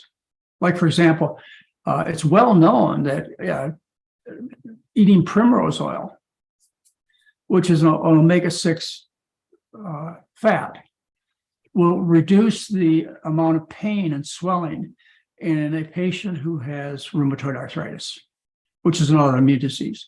These oils are immunosuppressant. They suppress the immune system, just like fish oil suppresses the immune system. But when you suppress the immune system, you don't just suppress the immune system that deals with pain. You suppress the immune system that deals with fighting cancer and fighting infections. So when you take these oils, as I've explained to you, you inhibit your immune system. And, the research that I can show you shows that you increase your risk of infection and you increase your risk of cancer and dying of cancer. But these are the oils. Let's just say there are different opinions out there, but I'd like to see some research done, and I'd like to see some people who have really looked at it carefully. If it works, put it to the test. Good. Elle says that Alzheimer's. I got one more idea for you. I got another idea for you. If you have autoimmune diseases, why don't you try her regimen? Okay, why don't you try it and see if it works? This is what I tell people, because there are all kinds of opinions out there, and maybe some of them are going to be right. So far, they haven't batted very high on what I've seen, but maybe some of them are right. The first thing you do is you look at what they have to say and ask the question, is this going to hurt me? Is it going to kill me? If the answer is no, and it doesn't sound like this regime would hurt or kill you, then you say, okay, how much would it cost me in money, time, and effort to test it? And if that comes positive, you can afford it, you have the time, you're willing to take the effort, then do it. And then look for the results to occur within 4 months. Natural healing occurs usually within 4 months. I know this as being a physician for more than half a century. I've seen people come in with horrible, horrible wounds from, say, motorcycle accidents. I'll never forget some of the patients that I saw when I headed the Honolulu Queens Medical Center emergency department. I remember a guy that came in on a motorcycle accident, had about 3 or 4 broken bones, had lacerations all over his body, his skin was scraped off, and my first thought was the guy's going to die, but the bone surgeons came in, they straightened his bones and dressed his wounds, and within a week he was moving around, doing pretty good. Within 3 weeks he was up on his crutches and walker and ready to leave the hospital. And in 3 months he was back on his motorcycle. Now, if you can heal from that kind of damage in I'll give you an extra month, 4 months, then, that's what the body does. If somebody promises you, well, 6 years from now, you're going to be better, I don't bother with it. I don't listen to them, because they're not dealing with the natural healing capacity of the body. It heals in 3 or 4 months. So give it a test. That's all I ask you to do with what I recommend. In fact, you've heard me say it many, many times, is if you think what I have to suggest for autoimmune diseases. I believe autoimmune diseases are due to the body attacking itself because you're eating animal foods and you've created a leaky gut. I talked to you about it. I gave you a whole lecture on it.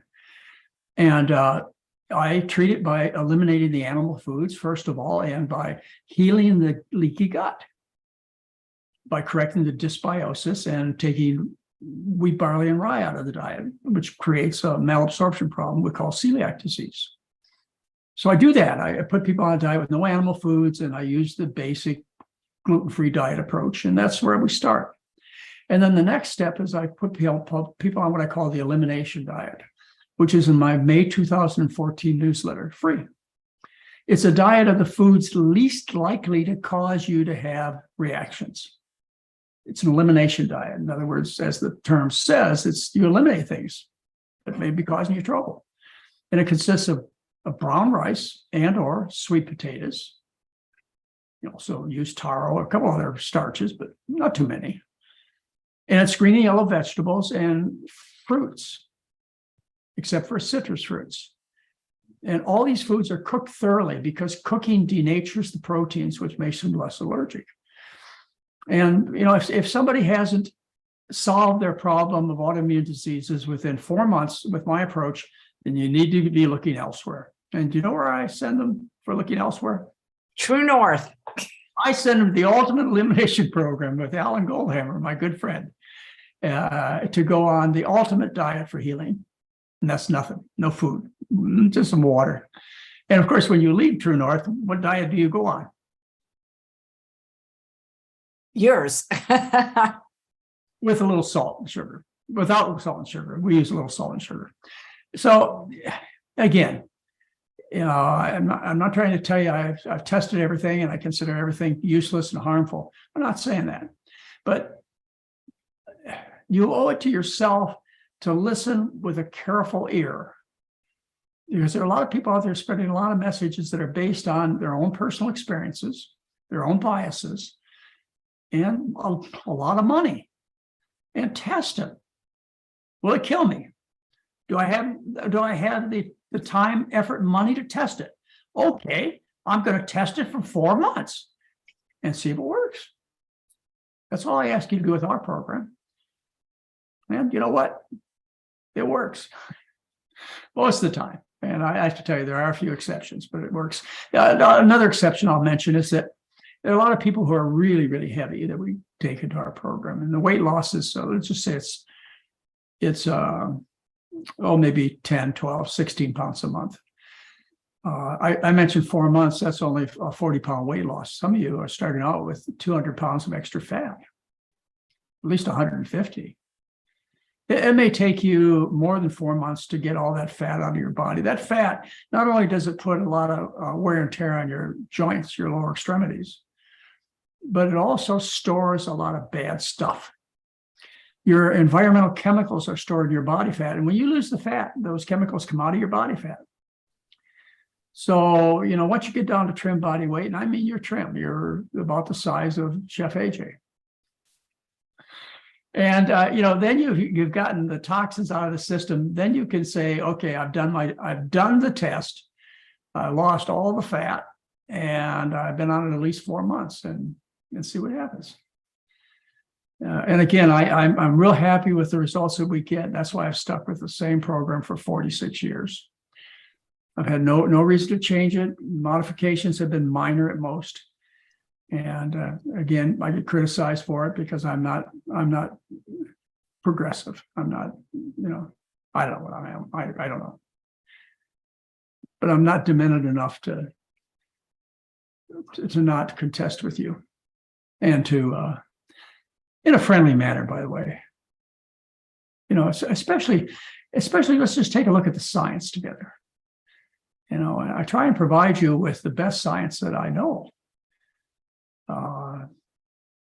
You find me better science. Every presentation I gave you, I give you the scientific references, and I told you how I look at them.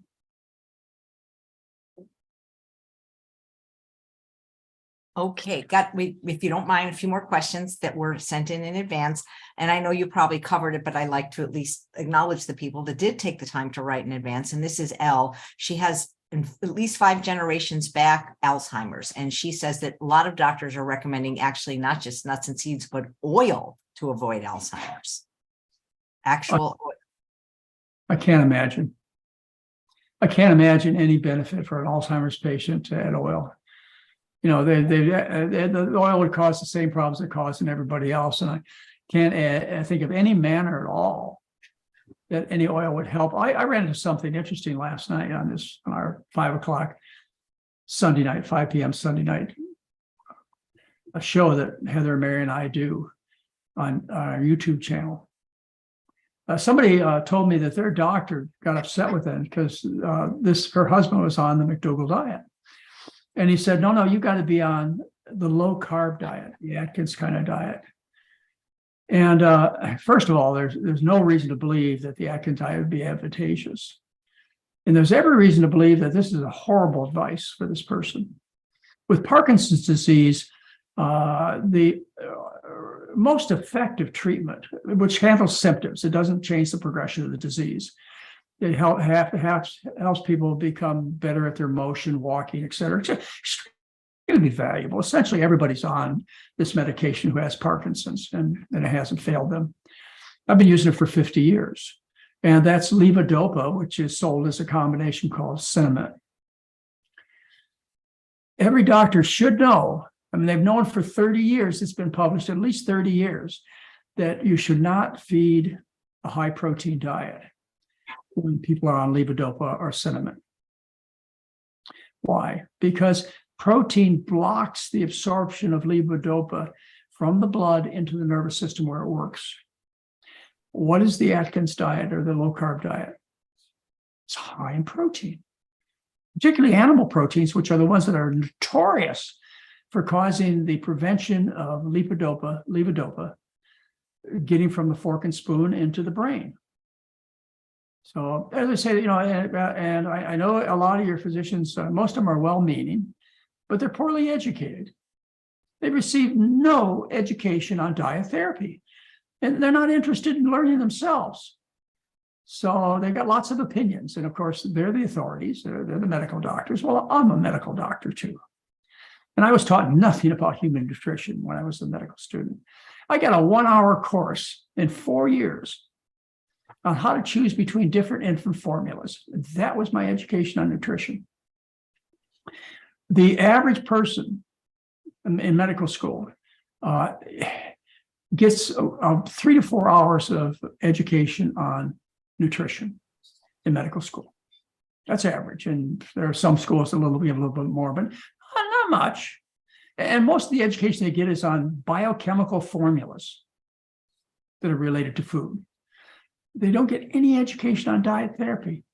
They don't get taught any of the ways that you cure people with serious problems with diet therapy. And the father of diet therapy, we've talked about several times in the show, Chef AJ, and every doctor that I'm going to talk to must know, if you want to contest with me on how to take care of patients, every doctor that I'm going to talk to must know the work of Walter Kempner. He is the original, in my mind, at least as far as I know. I'm sure they go back more than hundreds of years. Other doctors that deserve this label also. He's the first doctor that I know that really did diet therapy, and what he did was miraculous, and we've talked about it. So you're talking to somebody, as Nathan Pritikin used to say, when you talk to your doctor about diet and losing weight, and you have to walk by the receptionist and you talk to him or her about losing weight. Almost always the receptionist knows more about losing weight than the doctor does, because she's read the latest diet book and he hasn't. Anyway, I guess I didn't do that joke very well. Dr. McDougall, are you able to access the chat? Because one of the viewers did send me one of the medical research published articles they were referring to about the doctor that I recommended. It talked about reversing, let's see the name of the disease, lupus nephritis. Oh, yeah. Is that the name of the journal, or is that the name of the? No, the journal. It was published in the International Journal of Disease Reversal and Prevention, I believe. And I have the link in the chat. I don't know if you can access it now, or maybe come back another time and give your opinion. Well, why don't you? I'll tell you what. Why don't you send it to me by email? Sure. And then you'll address it in another time. Then is that what you're saying? In another time. Okay, great. Then we'll move on to the previously submitted questions. You recall, I asked for publications. I asked for randomized controlled trials. And, I'm not trying to tell you that I have the only way to approach problems. So let me take a look at it. Great, thank you. It looks like it was it looked like it might be just a couple of patients in the study. I don't know. I mean, I don't know how to interpret data, so I will email that to you. And that's part of the problem is reporting scientific data based on 1 or 2 patients. And maybe it works, but how about putting it to the test? How about doing randomized controlled trials? It's the way you test things. I'd like to listen to those. And then how about repeating the study to see whether or not other investigators get similar results? I think that's fair if we're going to share communication with. I think that, we ought to have some criteria, not more than just a Dear Abby article. Right. Okay. Well, Well, I'm not saying this was just a Dear Abby article. But you understand what I'm saying. of course, and we'll address that next time. This is about the gallbladder, though, because Shelley says if she had her gallbladder removed and if the doctor said the liver makes up for it, is her body still able to process fat? And would her body still be able to absorb all the fat-soluble vitamins properly now without a gallbladder? What happens when there is no gallbladder? And is there anything she can do to ensure her body is getting all the fats? Why do people worry about deficiencies so much when all the problems, most of them, are caused by excesses? Because you can sell corrections for deficiencies. You can't sell products that deal with excesses. Money. All right, let me address the gallbladder thing. The liver makes bile acids. It makes a fluid, a combination of bile acids and a whole bunch of poisons that it took out of the system. And it kind of like a tree, all these collection of bile acids come down to a duct called the common bile duct.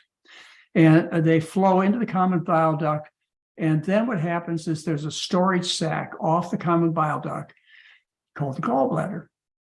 And bile acids, the purpose of bile acids is to digest fat. So when you're not eating between meals, there's no reason for the bile acids to go into the small intestine. Instead, what happens is the gallbladder relaxes, the sphincter of Oddi, which is the connection between the cystic duct and the small intestine, she shuts down and the bile backs up into the gallbladder. If you lose this sac, bile doesn't make anything. It's just a storage sac. So if you have the gallbladder cut out, there's no storage sac. And so what happens, instead of the gallbladder contracting and squirting the bile into the intestine when food comes by, what happens is the bile constantly drips into the small intestine, even between meals. And the bile is very irritating, and it causes diarrhea, causes loose stools. That's one of the most common complaints after people have had their gallbladder removed, is they have this chronic diarrhea from the bile acids irritating the large intestine. So the way you take care of it is this: the bile acids are made in response to fat consumed. So when you go on a low-fat diet, you make very little bile acid. And the low-fat diet I'm talking about is high in dietary fiber. And we're talking about plants. And the fiber, the plant parts, they combine with the bile acids, and the bile acids become neutral. So they're not irritating. So you correct almost overnight, within like a couple of days, you correct the chronic diarrhea these people have and the abdominal distress they're suffering from when you go on a low-fat diet. So anyway, that's she's not missing anything from her gallbladder as far as making anything. Gallbladders makes nothing. It's a storage sac. And she probably has her problems. The problem she's having is because she doesn't have this storage sac anymore. You can get rid of those problems by eating a low-fat, high-fiber, starch-based diet that I teach. Almost always goes away like it's within 72 hours. That was first published, by the way, by Andreessen in the journal Gut in the early 1970s. You can look it up. Andreessen.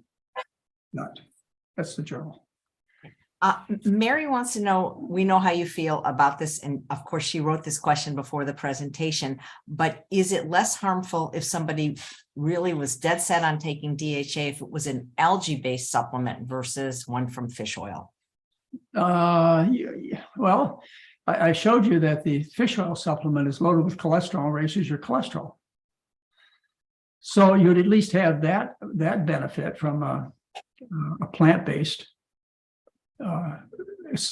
essential fatty acid supplement. The other thing is this whole ethical issue about hurting animals. Come on, folks, leave the fish alone. Since I first got interested in the ocean when I was 10 years old, 90% of the sea life is gone. They've eaten it. Leave them alone. So there's a couple of reasons as far as the overall effect of the essential fats that are provided, say, if you have flaxseed or you have an algae supplement versus the animal supplement. I can't think of any difference in potency or adverse effects. I wouldn't recommend these things for people. Right. Let me see if I can think of any reason I would recommend eating oil. Let me just take a moment. Nope, can't think of any reason. It's all in the food, and your risk of deficiency is almost none. So, anyway, I would just be making some bad jokes if I went on any further. Well, Dr. McDougall, we didn't always eat oil as a species. When did that even start in human history? Because that's not a natural food. Our ancestors had no access to it. So do you know when it started being ingested as a food? A little bit. I did a little research on this for the coming up, and I'm going to do some more for the coming up presentation I'm going to be giving in November. So you're very correct in what you say. Oil does not appear in nature naturally. The only way you can get oil is you have to process a plant. You have to squeeze the oil out of the plant. And this started thousands of years ago with the olive. And you can see archaeological artifacts of these wheels that they used to press olives, to press the oil out. And that kind of oil, by the way, is a lot better quality in terms of health than the kind of highly processed oils that you buy off the grocery store counter. That kind of oil has a lot of the olive in it still, because that crude processing just doesn't do a lot. The other thing that has been talked about is heat. Heat has a way of changing the oils to make them much more toxic. So a big deal was selling cold pressed olive oil, because it was not made by applying heat to the oil, which changes its physical properties. I think it makes it more rapidly rancid when you add heat to the oil. So again, it's not a natural thing to occur. The initial reasons, as far as I have learned so far, for oil is to burn lamps, not to eat it, burn it for light. So.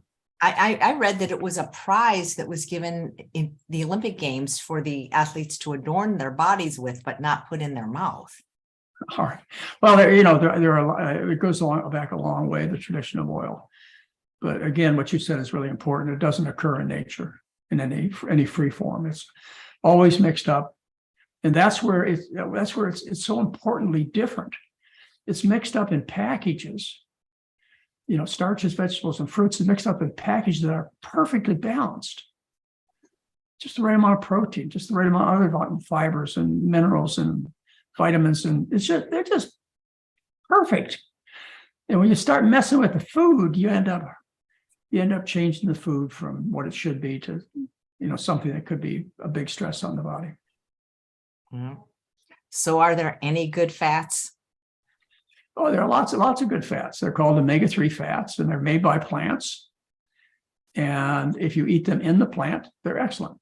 You have to have, I don't know whether I mentioned it enough or emphasized it enough, these are called essential fats because you have to get them from the food. You can't make them. And if you don't eat them, you get very sick and die, but it's really difficult not to eat them.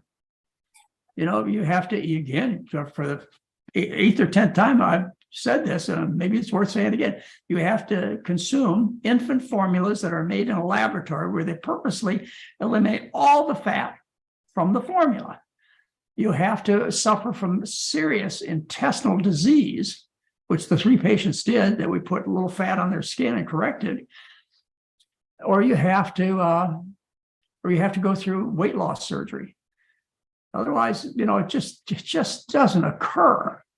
You don't find a population of people running around with fatty acid deficiency because the needs are so small and the food is so plentiful in it. Even the animal foods, after all, The cow's got some essential fat in its body. Why? Because it ate grass. So the fish has fat in its body fat because it ate algae and seaweed. But it's only plants that make these essential fats. No animal ever does, ever had, ever will. We do not have the capacity to desaturate. In other words, create a double bond by taking away two hydrogens at the carbon-3 and the carbon-6 position. Only plants do that. So you need to have these essential fats, but you have to get them in the right packages. Boy, am I getting repetitious.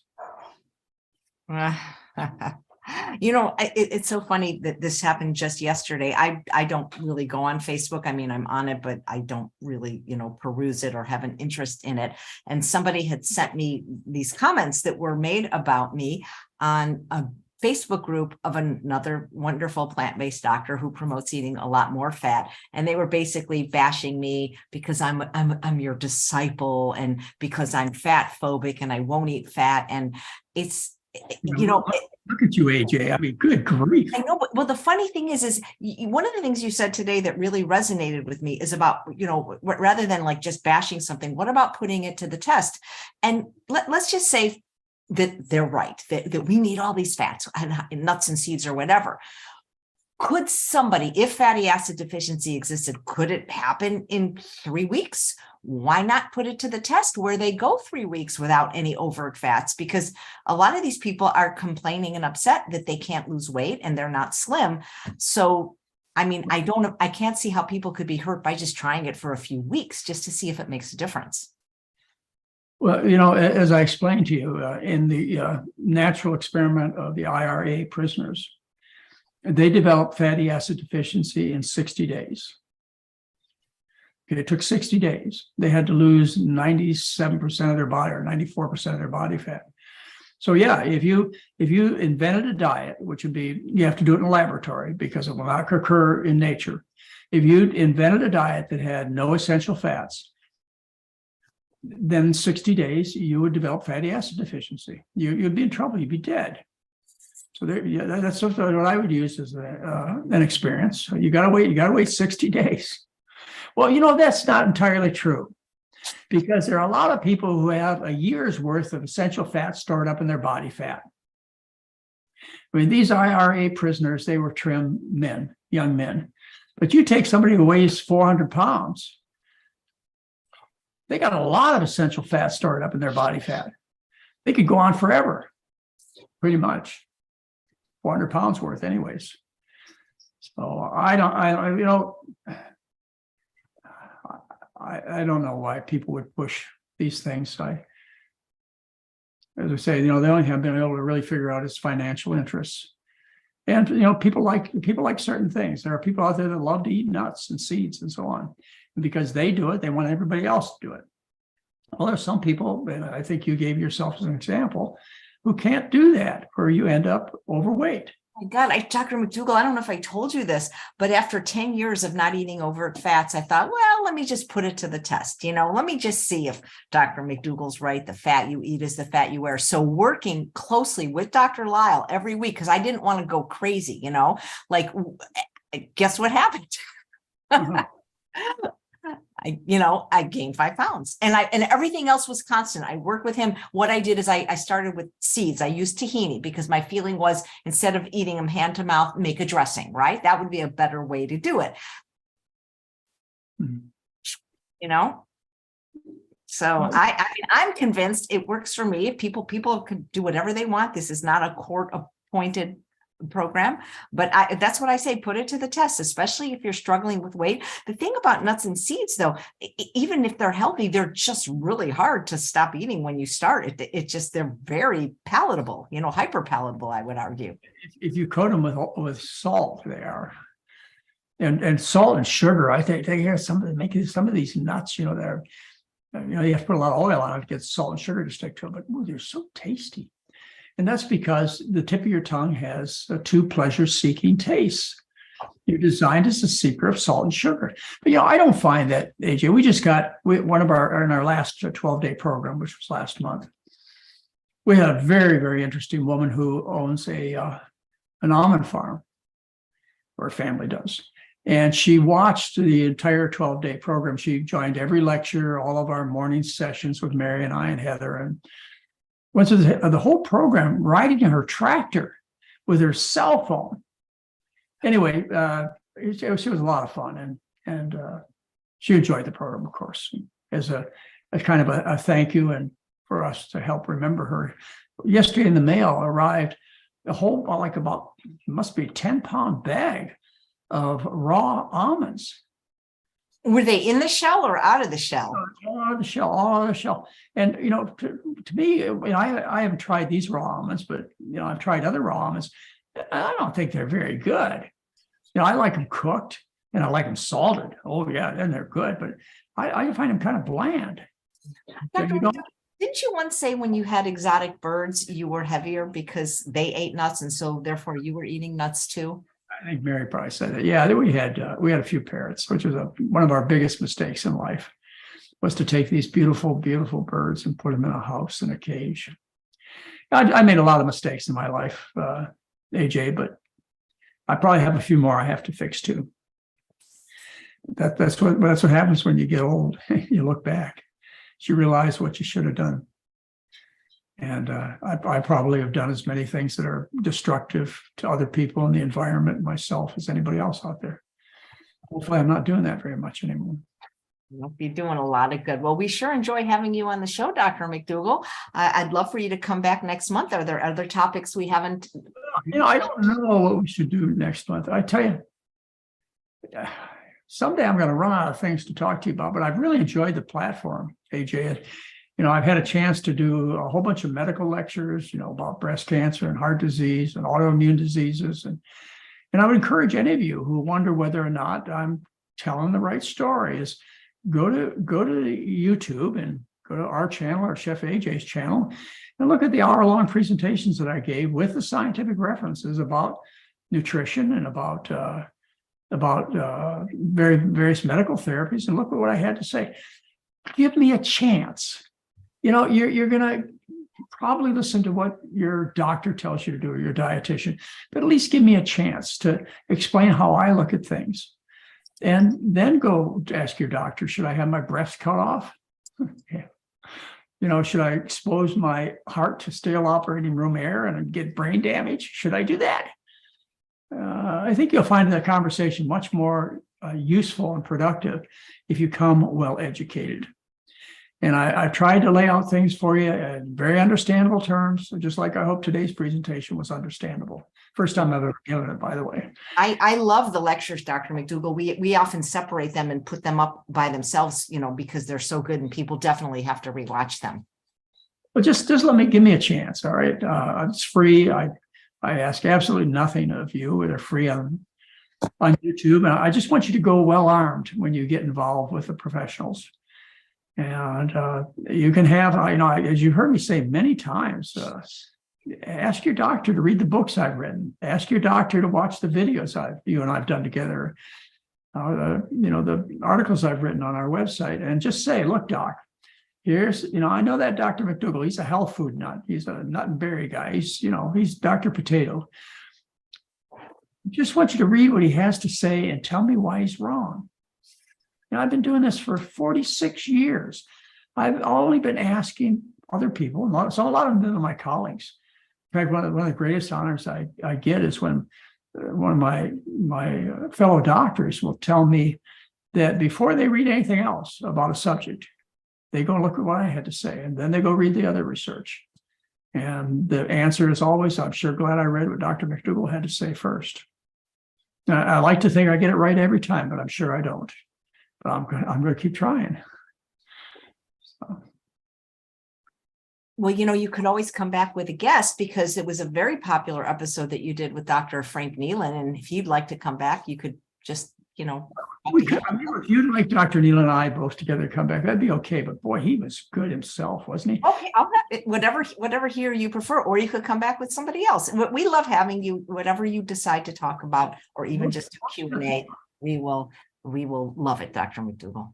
Most of the people I know are giants in their own right. I would have Dean Ornish come, and you should get him on your show. He's a very I know, I love him. He never answers me anymore. Sometimes he does, but yeah, I'd love to have Dr. Ornish on. You didn't go through me. Okay, I had the Hawaii Vegetarian Society wanted Ornish as a guest. And they weren't getting any positive answers either, but as far as I know, he was a guest. He's scheduled now. It's so funny. He's scheduled now. I just thought of I would love for you to get Dr. Ornish. And if he says yes, of course. But what about you and Dr. Shintani together? Oh, that'd be fun. You know, Dr. Shintani.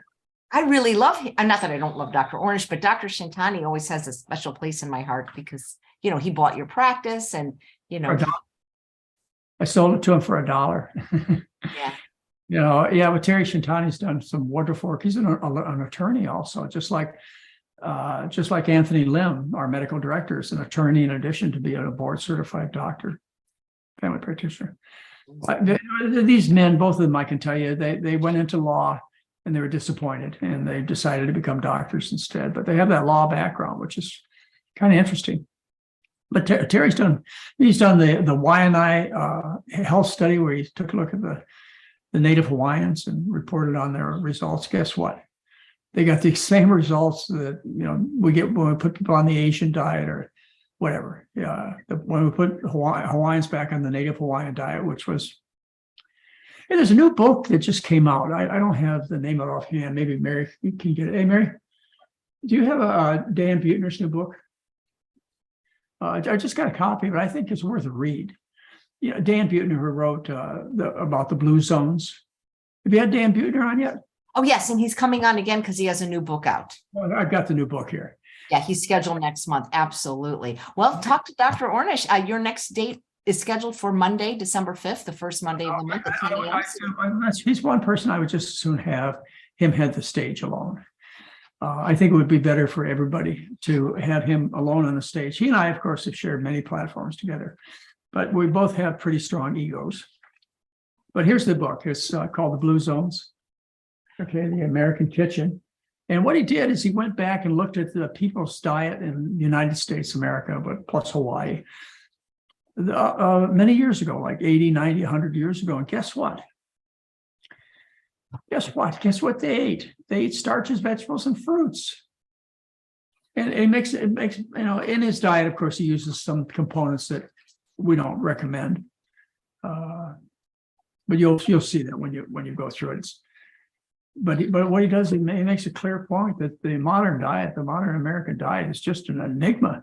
It's just a brief blip in history that people have been eating, but look at what it's done to us. You know, 8 or 4 billion people have been sickened and fattened. We'll get the other 4 billion before long. It's a tragedy. And anyway, from the looks that we've gotten, I just got the book a couple of days ago. I think you're gonna. I always enjoy it. It's a beautiful book, but you know there is some oil in it. You know, it's beautiful. There's other things in it we don't approve of too, but I'd have to go through it and look more carefully. Well, very easy to a minute. Well, thanks, Dr. McDougall. You know, Chef AJ, just like myself and Mary, and we can look through things and we can kind of sift out the stuff that we think will be helpful to us. And it's easy to discard things that we've learned. No, that's not such a good idea. And you get a lot out of when you look at things from that point of view, rather than take an all or nothing point of view. It's not perfect. I won't do it. I don't know if this is possible, but you know, people keep asking if Mary would ever consider doing any kind of a cooking demo or just something in the kitchen. You know, Mary's thought about it. She really has. In fact, I think of Thanksgiving, as Mary and Heather are going to get back, are going to get together. We're going to their house for Thanksgiving, which used to be our house. It used to be our land, not our house. Our house. Yeah, she was on the show. She did a great job last week, and she did a demo and she talked about what she's making for Thanksgiving for you guys. She and Mary are going to film it, and well, that's great. Oh, people would love that. So yeah, you know, don't stop and encouraging Mary to do some new cooking demo, even if she showed us her pantry, or you know, the people just really love Mary and want to see more from her. Did you hear that, Mary? She says, I don't want. People are saying they want a Merry Christmas. Get it? M-A-R-Y. They'd love to see a Merry Christmas. Well, you know how important she's been in my life. So I know you. I don't know if you'd be the man you are today without her, because you would just have to. I assure you, every step of the way. And as I look back on our lives together, the books, the lectures, the television shows, the children that we raised, et cetera. I mean, she was a gift. Yeah, absolutely. Well, we love her. So anytime she wants to come on in any capacity, you're always welcome.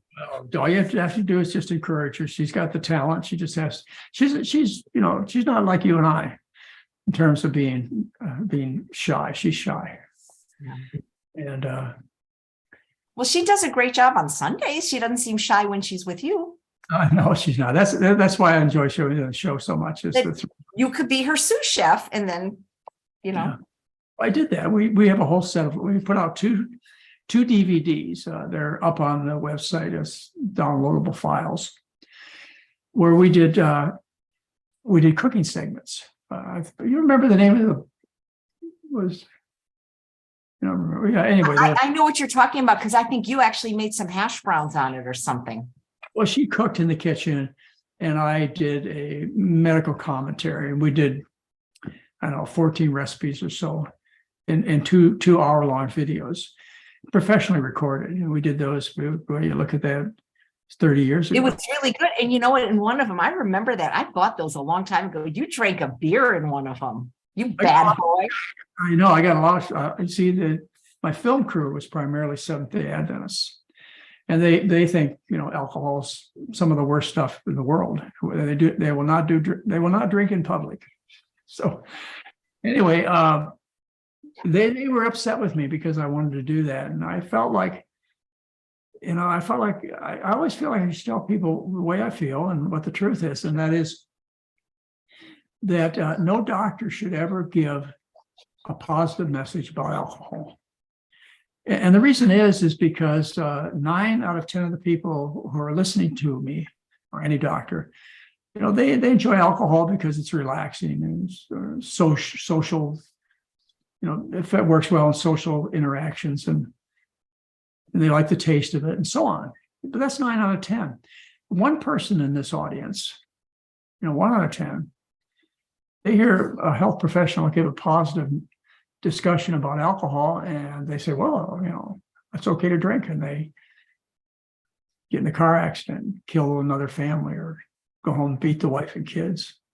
Right. I think that's the wrong thing to do. And that's what I tried to explain in that video, is that's the way I look at it. No health professional should do this, say positive things. And I didn't. But likewise, people are going to drink, and I'm not a Puritan. Well, today at 2:00, I'm doing a bonus show with somebody who's going to show us how to make mocktails, which are not only refined sugar-free, but alcohol-free for the holidays. So we can have something festive and special without actual alcohol. Well, that would fit in with my present day life. So. Well, we'll get you those recipes. Gina's saying, are the videos that you were referring to where you and Mary were in the kitchen together and Mary was cooking and you were giving medical commentary, are those still available to purchase on your website or anywhere? I think so. I think they're in our shop. You should. Are they, Mary? I'm looking for. Oh, she's looking for them. Good. Yeah, nice. They were present on DVDs, and we took most of the DVDs and we converted them to 5 downloadable files. And so most of the stuff I've done is that we used to sell on DVDs. You remember what those were? And we said we have downloadable files. Some of them we charge like $2 or $3 for them. And most of the stuff we give away free, just like we always have. Wow. Are they there? You can buy them at a store. It's called McDougall Made Irresistible. Oh, McDougall Made Easy and McDougall Made Irresistible. They're in our store. Great. Well, I'll get a link for those. I'll make sure I put them in the show notes as soon as we're done. Well, great. Well, yeah, think about, having one of the doctors like Shintani or maybe Hans Deal, who also is a big fan of yours. Come on. I'd love to do a show with Hans Deal too. Yeah, he really admires you. And so, okay, it's up to you, Dr. McDougall. This is your platform. I'm just the techie. So he was the co-host in one of the few awards that I've gotten in my lifetime. I got the Lifetime Achievement Award from the American College of Lifestyle Medicine. Oh my God, I just got some. Charles, can you bring it here? You're not going to believe this. As we speak, there's a delivery. Somebody in lifestyle medicine Charles, this is so funny. I got to show you what somebody just gave to me. Can you show the delivery? I just got something from lifestyle medicine. I'm here and my house is there. You're not going to believe this. I guess somebody appreciates what I do. Hurry up. Let's show. Look at what I got, Dr. McDougall from Lifestyle Medicine. Look at this. Oh my God, this is better than flowers. Dr. McDougall, look what I got. They're good folks. Thank you. Oh, this I will eat. I mean, this is because we can't eat flowers. I mean, flowers are beautiful, but this is really beautiful. I mean, gosh, I love this. Let's explain to people what the American College of Lifestyle Medicine is. It's like the American College of Surgeons or the American College of Ophthalmologists. They're a professional organization which supports the beliefs and financial efforts, et cetera, everything for a particular field. And in 2004, John Kelly and myself and Wayne Dysinger, some names you know. Have you had Wayne? He's coming on in December, but he can come on with you too. Yeah, he was my doctor when I lived in the desert. He was my actual in-person doctor. John Kelly was the main founder of this college, and we helped a lot. In fact, Mary and I had a few extra dollars, and so we financially supported the college for a long time. And so I'm an honorary member since 2004. In 2019, they gave me a Lifestyle Achievement Award. Oh, I remember that. I was asked to give a short video. I asked Dr. John Kelly to come on 2.5 years ago when the show started. He said, no, maybe you can get him on. Well, you know what, AJ, you ask pretty much anybody and I'll try. Yeah. And, most of them, if they get the invitation from me, they know it's a friendly. Well, I'm not unfriendly. I've never been mean to a single guest. And you were there. Remember that show? We won't talk about it, but remember the one that kind of went south? Even when I had cause to be unfriendly, I just zipped my lip. Well, that's why you're a great hostess. And that's why I believe that you will someday be the person who people recognize worldwide as the hostess for the most important show on health, cooking, et cetera, in the whole world. I really believe in you, AJ, and I guess that's why I say the things I do. I think that the future is really bright for you, and you're going to help a lot. Thank you. You gave me my start. You were really the first person that ever gave me an opportunity in the plant-based world. It was June of 2009, and you hired me to speak at your Celebrity Chef Weekend, and the rest is history, as they say. That's good. You certainly you made me proud. Yeah. Well, thank you, Dr. McDougall, for all you do, and Mary too. Mary, come back on the show and do a little bit of cooking. You can hear me. All right, we'll see if we can get her on. Thanks, Dr. McDougall. Fun. Thank you very much for inviting me. Bye-bye. Oh, my pleasure. And thanks all of you for watching another episode of Chef AJ Live. Please come back in about 90 minutes for a bonus show with Laura Ann from Laura Ann's Jams. These have no sugar whatsoever. They're sweetened with the fruit, the whole fruit, nothing but the whole fruit. And she is going to be showing us how to make, I believe, 6 mocktails, alcohol-free, for the holidays. And tomorrow at 11 a.m., we have Dr. Robert Brakey back. He was so popular last time he was on, and he's going to be talking about nutrition and